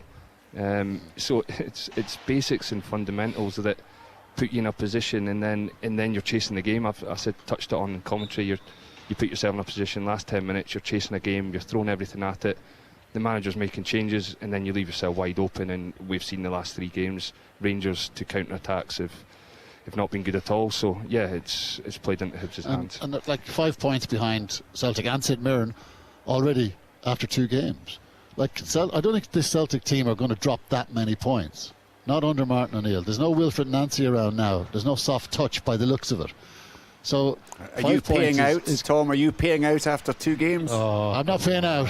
I'm not. If I was a bookie, I wouldn't be paying out. Absolutely not. But 5 points is quite a lot when you have so much to fix with Rangers. You've got so much to fix.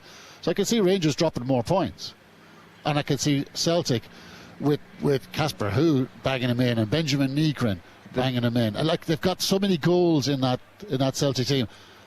Danilo Duran could have had a hat-trick today as well. Duran looks a good player. The word on Jota is that he's ahead of schedule, so he's going to be back, and we don't know what he's going to be like when he gets back. And Celtic will buy a few more players as well. Rangers will do the same. But Celtic are holding all the aces. I mean, I feel a bit guilty talking about Rangers so much, given this was a seismic victory for Hibs today. Yeah, for David Gray, a man under a little bit of pressure from sections of the Hibs support. He comes here with half an eye on Europe next week. He leaves some of his kind of stellar players on the bench, and he still wins the game. I mean, it's an amazing victory. Great day. Yeah, I must admit, I mean, when the team news came out, there was no Boyle, there was no Elding. Boyle wasn't even in the squad. Lowe, one of the new signings, he's doesn't come on until the last half hour or so. You did wonder. But fair play to Hibernian. And we'll come to them in just a moment. Just a final thought in terms of Derek McInnes, Tom, because he's been in management for a couple of decades now. He knows the game inside out. He's had to deal with all sorts of I suppose hard times that have come along in a tandem with the successes that he's enjoyed. Is this a different kind of pressure even this early in his Rangers managerial career? It really is, yeah. Because this crowd rang. I mean, there were boos at half time. There's going to be a lot of disgruntlement about the performance, about the lack of kind of creativity in the performance, and obviously the defeat. The fact that he's a good Rangers man is not going to cut much ice around here. At least it didn't feel like it when that winner went in. So he's got an awful lot of work to do, and and all that work is going to take place against the backdrop of an aggressive reaction. And I think that was the way I described it. It was just an aggressive reaction from the Rangers fans, frustrated, angry.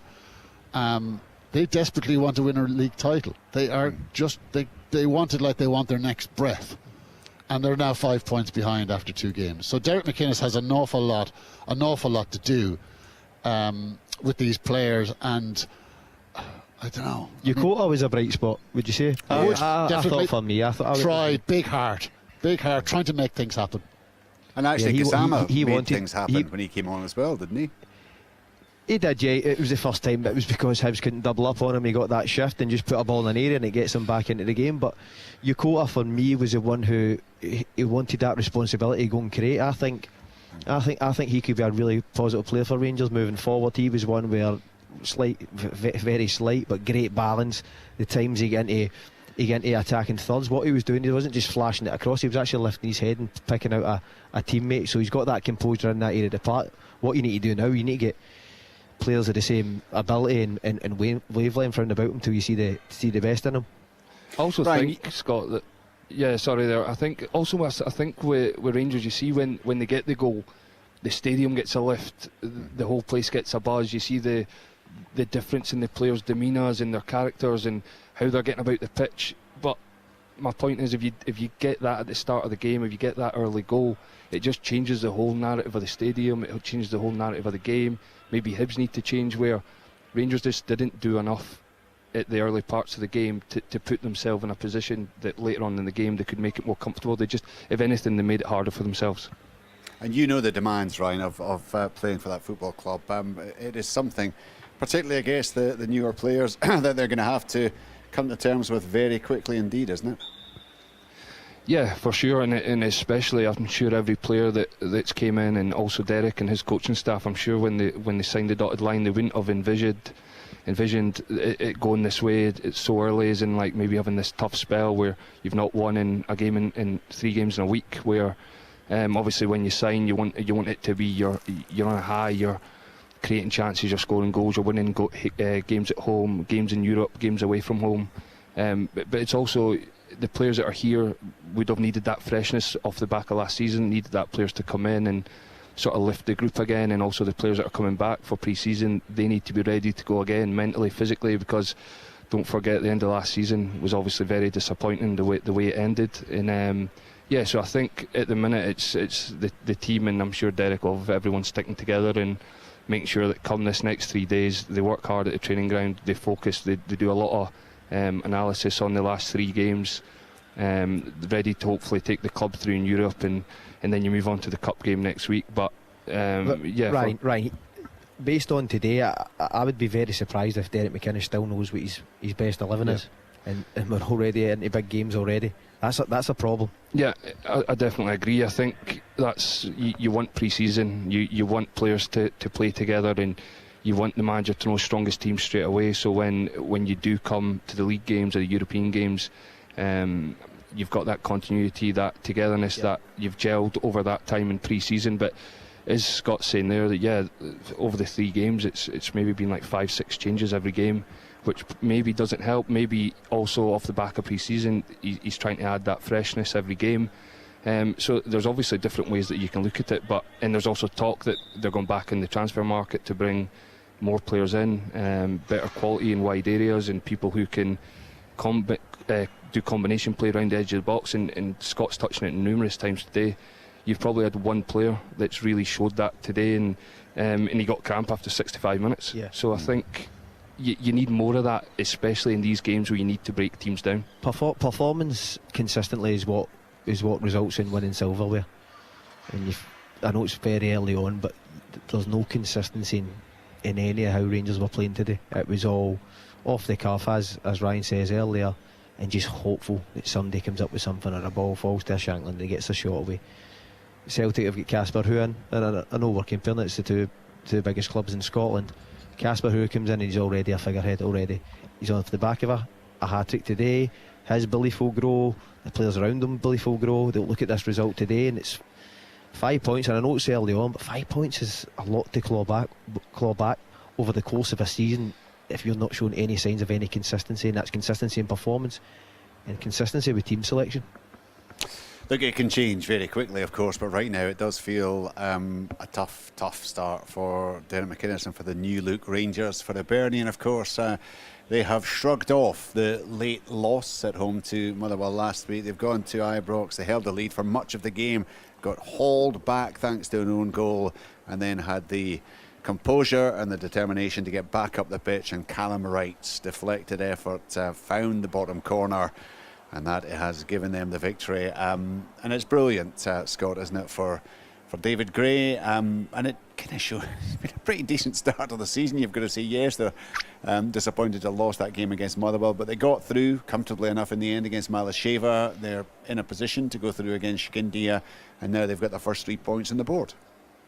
Yeah, and it was a huge 3 points because Tom touched on the changes that came into the side, and it was an opportunity for them to go and show David Gray that they want to get in this starting 11. Their best players, as I said numerous times throughout the show, are on the bench. Jamie McGrath is the biggest one for me. He is technically the best player in this Hibs side. He was the most creative player last year. You couple him in beside Eldon and Josh Mulligan and Chaiwa, who's very industrious. That is a strong team, and it's just getting these players back at the right time for Hibs. And David Gray today, he would have looked at that with one eye on Thursday. No doubts about that. But what a way to go over to Skindiva and think that you're going to go and win the game. They'll have huge belief from that. But David Gray, the last 2 seasons, consistent. Listen, they lost out last year on another very good performance over the course of a season, finishing third on the last day in Motherwell. I felt last week, as much as 2 very good individual bits of play from Motherwell ended up winning the game, Hibs were in that game for large spells. It wasn't as bad as the reaction that was heard at the stadium at time. And what David Gray and this Hibs side have done over the last 2 years, they've managed to produce big wins when they needed it, and that was a big one today. I mean, there are new players clearly in that team, Ryan, but are you seeing there a degree of understanding in that Hibernian team? Because these players have, a lot of them have been playing together, but have also been playing a position, a formation that they've come to adapt to and to understand and clearly enjoy, I guess. Yeah, for sure. I think you can see that today. I think we touched on it numerous times. They bought into the game plan that obviously David Gray had gave them, and the way he'd set them up. You see clearances every header, winning headers, blocks, tackles, putting the bodies on the line. And Scott touched on it, when you come to big places and big to play against the bigger teams. So if you like in Celtic and Rangers, you need to have that as an away team. You're going to be under pressure. You're going to have to defend your box, and I thought to a man Hibs done that brilliantly. And obviously touching on the team that Scott said they've made a number of changes. You've also got Martin Boyle, who's not even in the squad, who's been captaining them, and who's been the talisman, if you like, who they've always went to, and he's not even in the squad. So it just shows you how much trust that David Gray's got in the squad of players. Yeah, and actually you look at the bench, Tom, they looked to have a bit of strength and depth now, Hibernian. They were able to turn the bench, and actually the players who came on absolutely played a part. They absolutely did. Like Olding was good, Lowe was good. Like, you know, you look at that bench. Jamie McGrath coming back into it, starter. You know, Callum Wright comes on, he scores the goal. Like that's a good bench for them, and they really did their stuff today. And Hibs, like, I mean, I was talking to somebody earlier on, and we had this debate yesterday on the programme. We had a Hibs podcaster on, and he was saying that they had done a poll very recently about should David Gray go or should he stay, and he said it was about 50-50. I was going, what's the case for him going? Like, you know, what is the case against David Gray? Football now, is it? He's been in the job for 2 years now. Yeah, he's a veteran. So people get bored. It's not too dissimilar to the Jack Ross situation. Remember when everybody jumped on, it was time for Jack Ross to go. They went through manager and transfer window, and it took Hibs a while to recover from that. So you got to give David Gray huge, enormous credit. Massive, and I would hope that this performance, this result, this victory today just kind of calms everyone down. Those who are thinking, no, we need a new manager. You don't need a new manager. Your manager you've got is perfectly fine. Better than that. He's just had a huge win against Rangers, and things are looking pretty decent for Hibs. I was just thinking about Miguel Chaiwa there. It shows you the ups and downs of football, Scott. He's in the space of just a few minutes there, he's given the ball away. He actually passed it out straight to Rangers, and then as Gassama fired in the low cross, it was a magnificent finish from Chaiwa into the top corner. We could laugh about it now. And then it's actually him who he pings the ball forward for what ultimately became Hibs' winner, pings it forward, and I think it's Lowe who picks it up and feeds it out, and Callum Wright cuts inside and gets a wee deflection, and it's in the bottom corner. Yeah, I think. What do you think about the goalkeeper for the winning goal from Hibs? He certainly seems slow in going down. I don't know if the deflection has just, if he was slightly unsighted, if the deflection has just taken it beyond him. When you've paid the kind of money for a goalkeeper that Tom was outlining there, I think you're anticipating that he's going to save that kind of effort, aren't you? Yeah, but there is how much of a deflection has it taken? Because you're right. It wasn't exactly a rocket, was it? It wasn't that it was. Right. It isn't that the ball was going right and it's gone left. It's just simply it's nudged it. So it's come off the outside of Roman's foot or leg, and it's certainly gone a little bit wider. It's not a 10-foot difference or anything like that. Bit slow, but I'm just showing it to the lads here, Richard. They're kind of wincing. Yeah. Yeah, he was a little bit slow in getting down. I don't know if the deflection has put him off. I don't think so. Yeah, that's the angle. We're watching it. We're just watching it again here. Yeah. Yeah, it does. In fairness, it does take a little. I think from behind the goal you see it does. Yeah. From behind the goal you see a better shot. You're still looking for the keeper to make that stop, Scott, surely? I'm just about to see that one. All the angles give you a different perspective on it. Listen, but it comes from not having to set up behind the ball and Rangers are attacking, and ultimately they paid the price, and it's a fantastic counter attack. Owen Eldon, who I've tipped over the last couple of weeks, I think he's going to have a big season for Hibs. Showing that bit of composure in the middle of the park. The easiest thing to do at that stage of the game for a player in that area is just to help into the corners. What he does is shows a bit of composure, stays on the ball, works the ball out wide, and to Chaiwa, who had an emotional rollercoaster over the last couple of minutes, he sets him away, and it's a brilliant winner from a Hibs point of view. And it's the kind of result, Ryan, that can give Hibs a real platform, isn't it? You would imagine they're going to be absolutely full of confidence that they can get the job done in Europe on Thursday night. Got the League Cup to come. They've got, obviously, league matches thereafter. But it can be, and we've seen this so many times, games, seasons can turn on a single few seconds or so.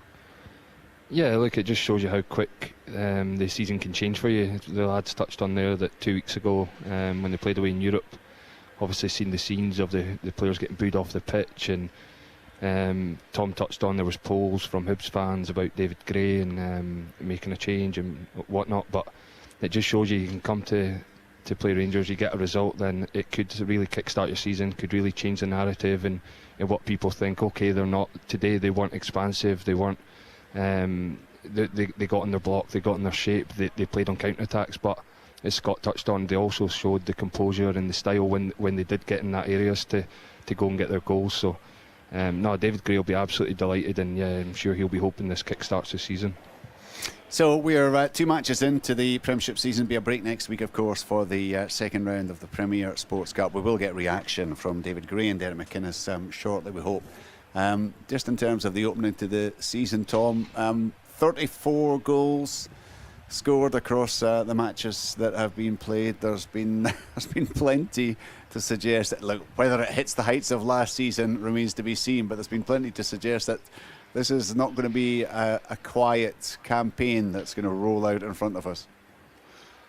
No, the question is, can anybody live with Celtic? That for me is the one of the early questions. St Mirren are surprising us, but it's only 2 games, but they have surprised us. 6 points out of a possible 6. Motherwell looking good. Hearts bouncing back today. Really good victory for them. That's going to calm everything down at Tynecastle. Dundee, I thought, were terrific yesterday. Absolutely terrific. Yep. Same old question marks about Aberdeen, Rangers. Yeah, like every club has its own mini drama, isn't it? Aberdeen, yeah. Like, I mean, wow. Richard, how do you feel about Aberdeen? I thought they were completely outplayed and were fortunate to get away with a 2-0 defeat. I thought Dundee were excellent yesterday. I thought Joe Bevan was pretty much unplayable at times. They were against Celtic as well. The structure and how they set up against Celtic man for man. Celtic had to really work for that win on the Monday night, but looking at them yesterday, it could have been a lot more comfortable as well. We've seen, with Dundee, in 2 games, we've seen 2 sides of their personality. We've seen the real dogged resistance, defensive organisation, and all that against Celtic, and hanging in there and only losing 1-0 and putting a lot into that. And yesterday we saw the other side. We saw the attacking, we saw the elan, we saw Joe Bevan, we saw chances, we saw speed and creativity. Guile, Scots were, we saw all of that from them yesterday. I thought they were really, really good. Yeah, look, I think Stephen Presley deserves an honour because he loses his best player every year. He does, but that's when you look at Dundee over the first 2 games, that's a team that's well coached, and that is the evidence when you see them on the park. They can defend, they can do that side, they can set his team up for that sort of game against Celtic. And then yesterday against Aberdeen, it was total dominance. Yeah, look, it's going to be fascinating as ever. 2 games in, only Kilmarnock without a point on the board. Falkirk are the only team not to have scored. St Mirren are the only team yet to have conceded a goal. Let's get to Kerdine Idsan, our pitchside reporter, who has been joined by Derek McInnes. Just how damaging a defeat is that? Well, it's damaging in the sense that we came here to win and we expect to win. I think it was really harsh on us. I think in terms of the overall performance, yes, it wasn't perfect, but I thought we were a better team. I thought we lose the penalty kick when, having seen it back, couldn't understand what it was at the time, but having seen it back, it's not a penalty kick. I don't think the referee should be brought over for that. So really disappointed with that. We've still got plenty of the game to get ourselves back into it. And I do think that what we've got to do now is just dust ourselves down, because that was a blow for us. I thought the response of the team in the latter part of the game was terrific. We probably need to play a bit more like that more often in terms of playing forward, engaging with our strikers quicker, playing with a better tempo, because it was all a bit laboured. And you've got to say that Hibs' shape allowed it to be a bit slower at times, getting bodies behind the ball. So we tried a few things, obviously, at half-time. We tried to get Finlay and Daisuke ganging up on that side, because we did feel that was the area of the pitch that Hibs were kind of giving up.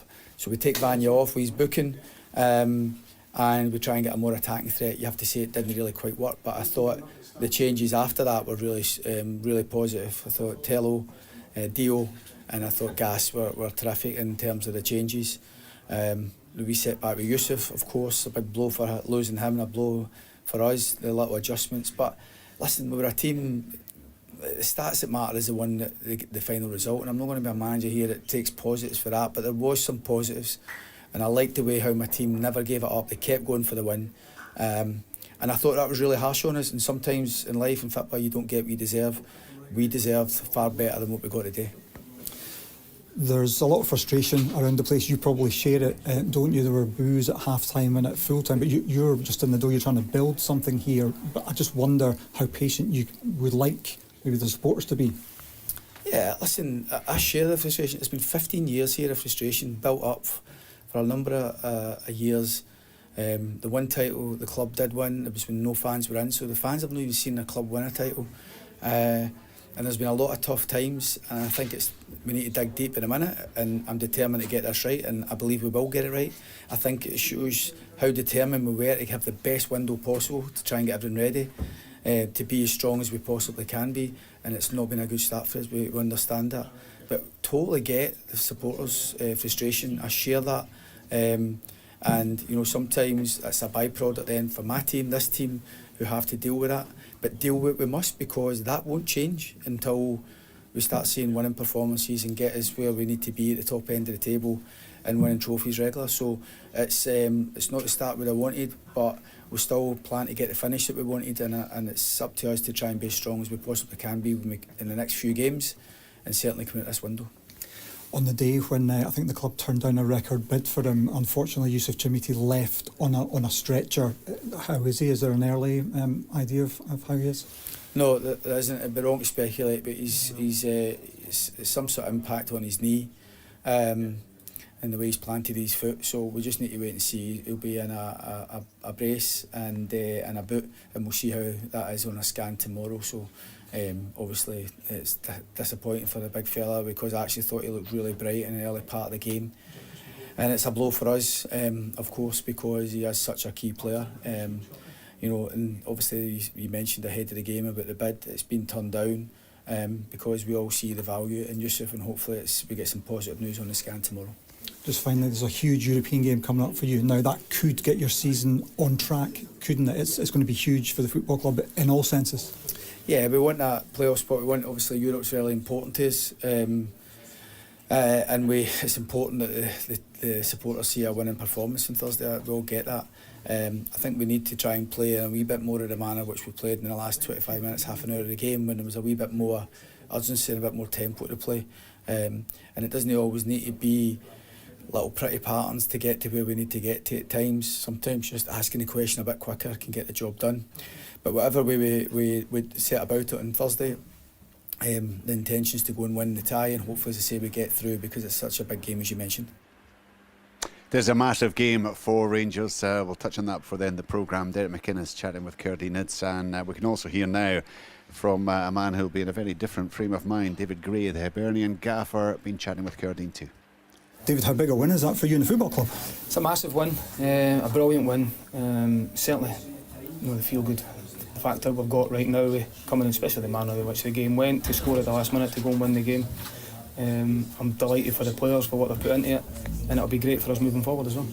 I saw you dancing down the touchline in delight when that late goal went in to get the win. It shows what it means to you, to the club, and that's back-to-back wins here at Ibrox for Hibs. Yeah, I think I'm not usually one for celebrating goals, I'll be honest with you. I'm usually quite miserable, but I did enjoy that one.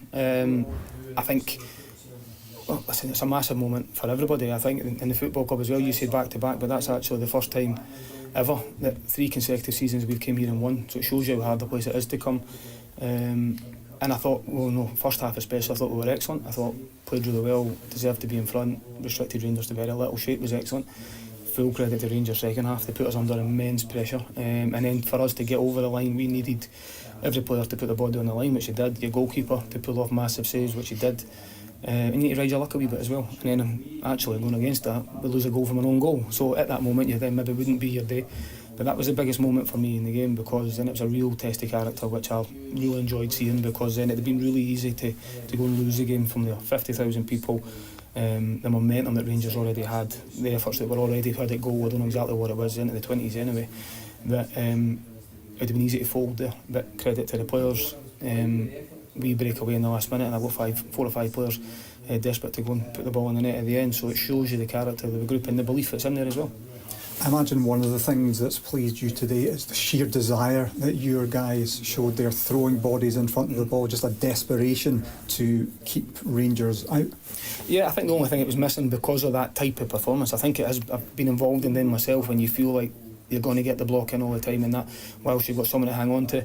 And then we're still chasing that clean sheet, so it's something we've spoke about in the last 2 or 3 games, that defensively we've maybe not been as strong in certain moments, but to a man defensively today they gave absolutely everything, and there was many big blocks, many big saves, as I've just touched on there, and as you say, from a character point of view, it was massively tested, so full credit to them all. How well does this set you up for the trip to North Macedonia? That's a massive game as well, Scandinavia, and you've got a lead to protect. Yeah, it is a massive game. It's it's the rewards for last season. We put ourselves in a brilliant position, but it's only half time in the tie. We can feel good about the momentum we've got from today and the confidence that comes from that, which is great. I think also the fact that we changed a few players today, freshness which was required, and they've all stepped up and done really well. Players coming back into the squad as well, with Jamie McGrath, Callum Wright getting more minutes, Ante Suto, who's missed a bit of pre-season, Josh Campbell missed a bit of pre-season, added to that players like Canayo and Thibault, who've not played as much minutes, all waiting for their opportunity, and certainly took that. So the squad's in a really healthy place. It's getting stronger all the time. That can only be a good thing moving forward. But full focus now is about recovery, quick turnaround as we know, and we've got a brilliant trip away in Europe to try and come back and get into the next round. And one last one, you're building at the club, obviously players coming in, maybe players going out as well. I can ask about Grant Hanley. Has there been interest in him, maybe from Kilmarnock? Not that I'm aware of.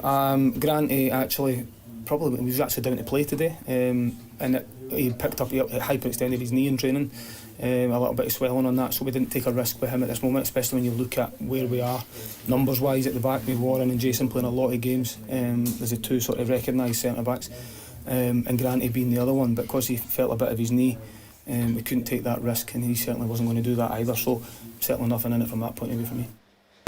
Well, we'll see if anything does emerge further regarding that. But David Gray absolutely delighted with his team. As he pointed out, they haven't kept a clean sheet so far this season. But Scott Allen, they did pretty much everything but keep a clean sheet. They didn't. You can understand his pride in their defensive performance. Yeah, well, he was a wholehearted defender himself, David. So that's something that. Not something I looked at when I played, but something that your defenders prided themselves on. But I think you've seen enough defensively how many bodies were put on the line to stop Rangers getting through that back line. He'll be very impressed with that, and something that he would expect with his team, especially when you go a goal up and you're hanging on at times. And he touched on Rangers the second half, and they did have a go. They did put balls in the box without that real bit of finesse, as we've all spoke about. But what you can't take away from Hibs is that bravery and wanting to get there. That was the difference with us. They wanted to get blocks on it. They wanted to put their body on the line. And then when you get Rangers get the equaliser, it's quite easily just to drop right off the game, and the crowd just suck the ball into the net. But as I say, on Eldon, a one bit of composure at the right time, and it allows you to get forward in your numbers, which Hibs done, and finish with a massive 3 points, as we spoke about. But you can tell he's absolutely delighted with that one. I didn't see him celebrating, and he's absolutely right. He's not one for showing many expressions on the side of the park, but he must have enjoyed that one today. I mean, he didn't celebrate quite as much as Liam Craig did. He was bouncing about all over the place. Tom? Yeah, so you just look at the pressure that they were under. I mean, Rangers, the stats on this are pretty stark, right? Rangers had 25 shots on goal, 9 on target. They had 75.6% possession, and all of that amounted to 1 own goal. That's all they got out of it. Yeah. Whereas Hibs, they had 2 shots on target, 2 goals. That's why we love football, isn't it? I think I'd rather play the one with the 76% possession rate. I mean, it's incredible, and I'm not. But see, all the possessions to give you purpose to go and score goals and create goals. The volume is high, but it was nothing. A lot of it was huff and puff pressure, wasn't it? Yeah, just moving the ball around. And one of you said earlier on that they weren't putting Hibs in places where they didn't want to be. The Hibs were happy defending where they were, isn't that right? Yeah. Tell a bit about that. Yeah, so I think especially when you're playing against a back five, and obviously four in front of that at times, and the lone striker just stays up on the deepest line Rangers midfielder, you have to, if it's narrowing or defending the width of their box, then you have to switch the play at a pace where one of your outside wing backs, whether it was Megwa, Paslak when he came on, and actually create the space inside the pitch. They didn't do that because it was too ponderous at times. It's not in, out your feet and switch. Ryan, you'll agree with me there. You have to stretch them, and then that allows you to create the wee pockets that then give the Hibs defenders a decision make. Do I engage? Do I drop off the game? If you engage, then you can maybe get the combinations with your striker and get in behind. If they stay off, it allows you to maybe shift the ball and get a shot on target. But they just didn't do that enough. It was all down one side, couple of passes here and there, back to the winger, and then we'll put it in the Hibs defence's set. And for defenders, that's their bread and butter. It's when they actually start getting moved and ask questions and runs on in behind that then ask questions. Rangers just didn't. It was down one side and then the cross would come in, so you never really moved them enough to create real chances for your strikers. I think as well, Scott, I think you touched on it, when the ball does go wide and you're playing against the back three and you keep the width, it can stretch the three centre-backs. The three centre-backs want to drop, they want to go in the box, they want to head the ball, of course they do. First half, Rangers, both wingers cut inside with the ball, and I don't know how many times whipped the ball either too far out the pitch or onto Hibernian centre-back's head. But we both touched on it. If you can keep the width, and then you can maybe have a midfield runner and it stretches the back three out, then the gaps become bigger between the three centre backs, and then you can actually get the combination play. But Rangers never done that. They just sort of. There was times when Curtis was in far too. So the ball was on the opposite side of the pitch, and Finlay Curtis was coming in far too early. So for a back five, you can see him. He's right in front of you. If he's out wide, you're going, right, is my distances right? Are they not?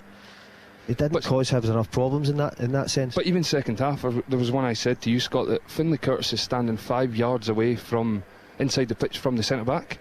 And McInnes touched on after the game that he put Finlay Curtis right back to be another attacking asset from the right hand side, to get high, get wide, to double up on that side. In the first 20 minutes of the second half, I think he was five yards away from centre back receiving the ball in the half turn inside the pitch. And for me, Hibs are looking at that going, okay, you can go take the ball there, we're not getting sucked out, we'll keep our shape, we're 1-0 up, and you're not asking the question. But as we touched on there, if you split the Hibs back three and you get the gaps bigger, you can have Diomande and Raskin second half penetrating that space. It stretches, then you can get the balls into Nadiri's feet, into Shanklin's feet. And there was one that the one that Shanklin comes off, Raskin runs, Shanklin plays around the corner, Raskin, it just opens the pitch. Hibs back three drop, and then obviously Raskin gets the shot. He could lay it off, he could do better, but it just showed you when they were set up properly the second half, Hibs were there for Rangers to get at and to create more evident chances. Well, Hibernian held on. Maybe it was kind of last gasp defending at times, but perhaps they weren't asked the kind of questions that Ryan would have anticipated them being asked by Rangers. Last couple of minutes of the programme, guys. Both these sides, of course, in European action. Hibs, first of all, Scott, in North Macedonia, 2-1 up thanks to that late Warren O'Hora goal. They've got to be going out there with a real degree of, still with hope and confidence, haven't they? I think they'll be going out with massive confidence after the last two games. I think always scoring a late winner does build a bit of momentum, and then you go into the day, and then David Gray's used the full depth of his squad, and they've came away from Ibrox with 3 points, so they'll be in there in a great place.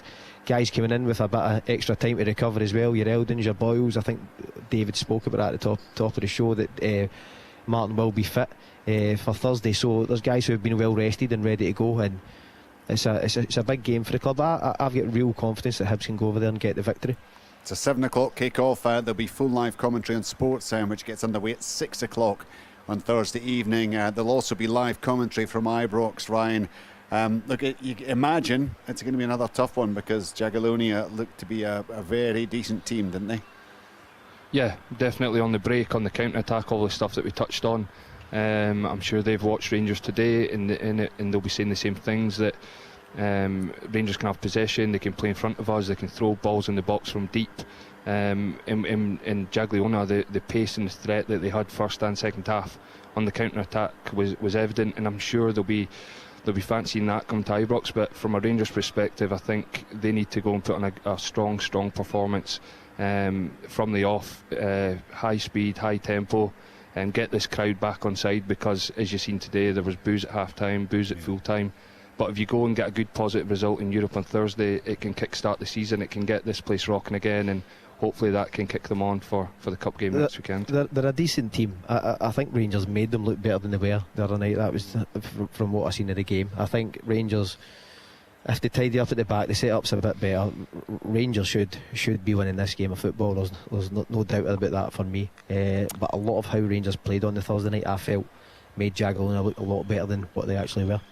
Motherwell, of course, had the lead in Finland against JK, who pegged them back, but it's one apiece for the second leg at Motherwell. That's a 7:30 kick-off at Fir Park. We'll have updates from that one, and also from Tynecastle, where Hearts, going up against Benfica, but 6-1 down from the first leg. Tom English, your hopes, your dreams for the 4 Scottish sides, how many are going through to the next stage of European competition? Well, I'm going to put my neck on the line and say Hearts are not. I'm going to pull it back. That's a controversial opinion, but I stick by it. Hibs, I agree with Scott. I think they can go through. Rangers defending will give me the fear, I have to say.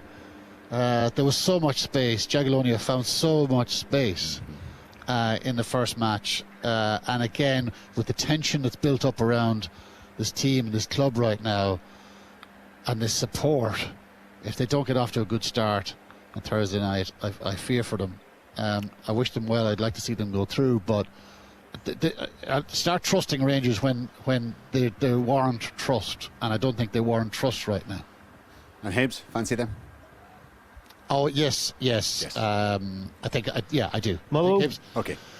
Motherwell, yes. Yes, me too. Yeah, definitely. Okay, Motherwell. it sounds. I mean, it's almost not worth playing the games. It sounds like we've got a pretty optimistic game coming out. Look, boys, thank you so much to Tom English, to Ryan Jack, to Scott Allen, Al Lamont, to the commentary, and of course all the guys who were with us earlier on in this marathon. Wins for Celtic and Hearts, a draw, Motherwell Falkirk, and of course that dramatic victory for Hibernian at Ibrox. From me, Richard Gordon, and the Sports End team, enjoy your Sunday evening. Across Scotland, with the latest news, every kick of the ball, music and culture. On digital radio, BBC Sounds, and your smart speaker. Play BBC Radio Scotland.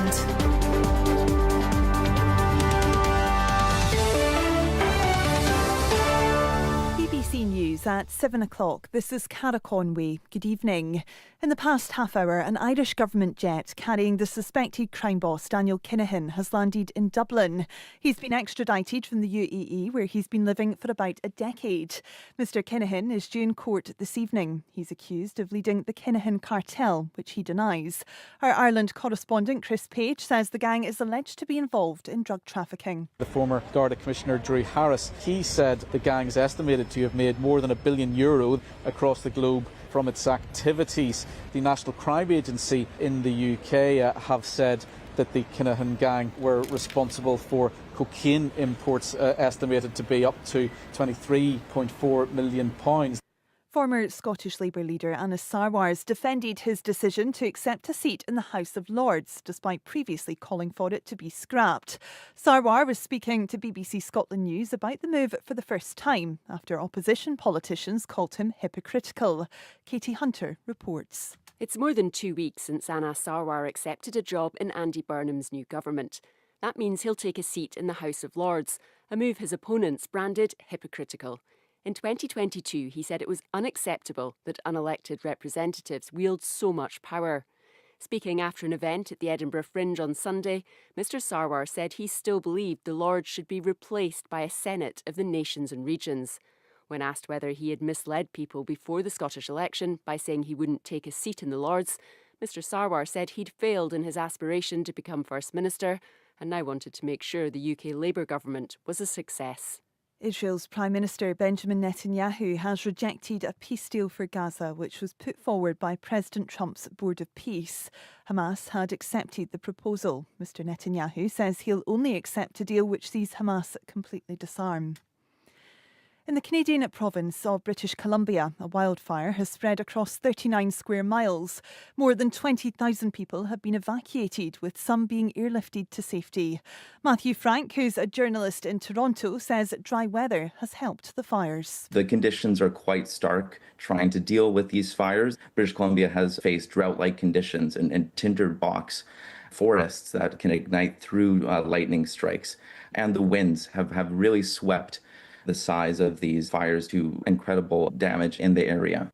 And 3 works by Banksy, which have appeared in central London over the past 2 years, have cost the taxpayer more than £150,000. One on the listed Royal Courts of Justice building has had to be guarded by security while being removed, an operation which has cost more than £85,000 so far. In sport, Casper Hu scored his first Celtic goals as his hat-trick steered his side to an emphatic victory away to Kilmarnock in the Scottish Premiership.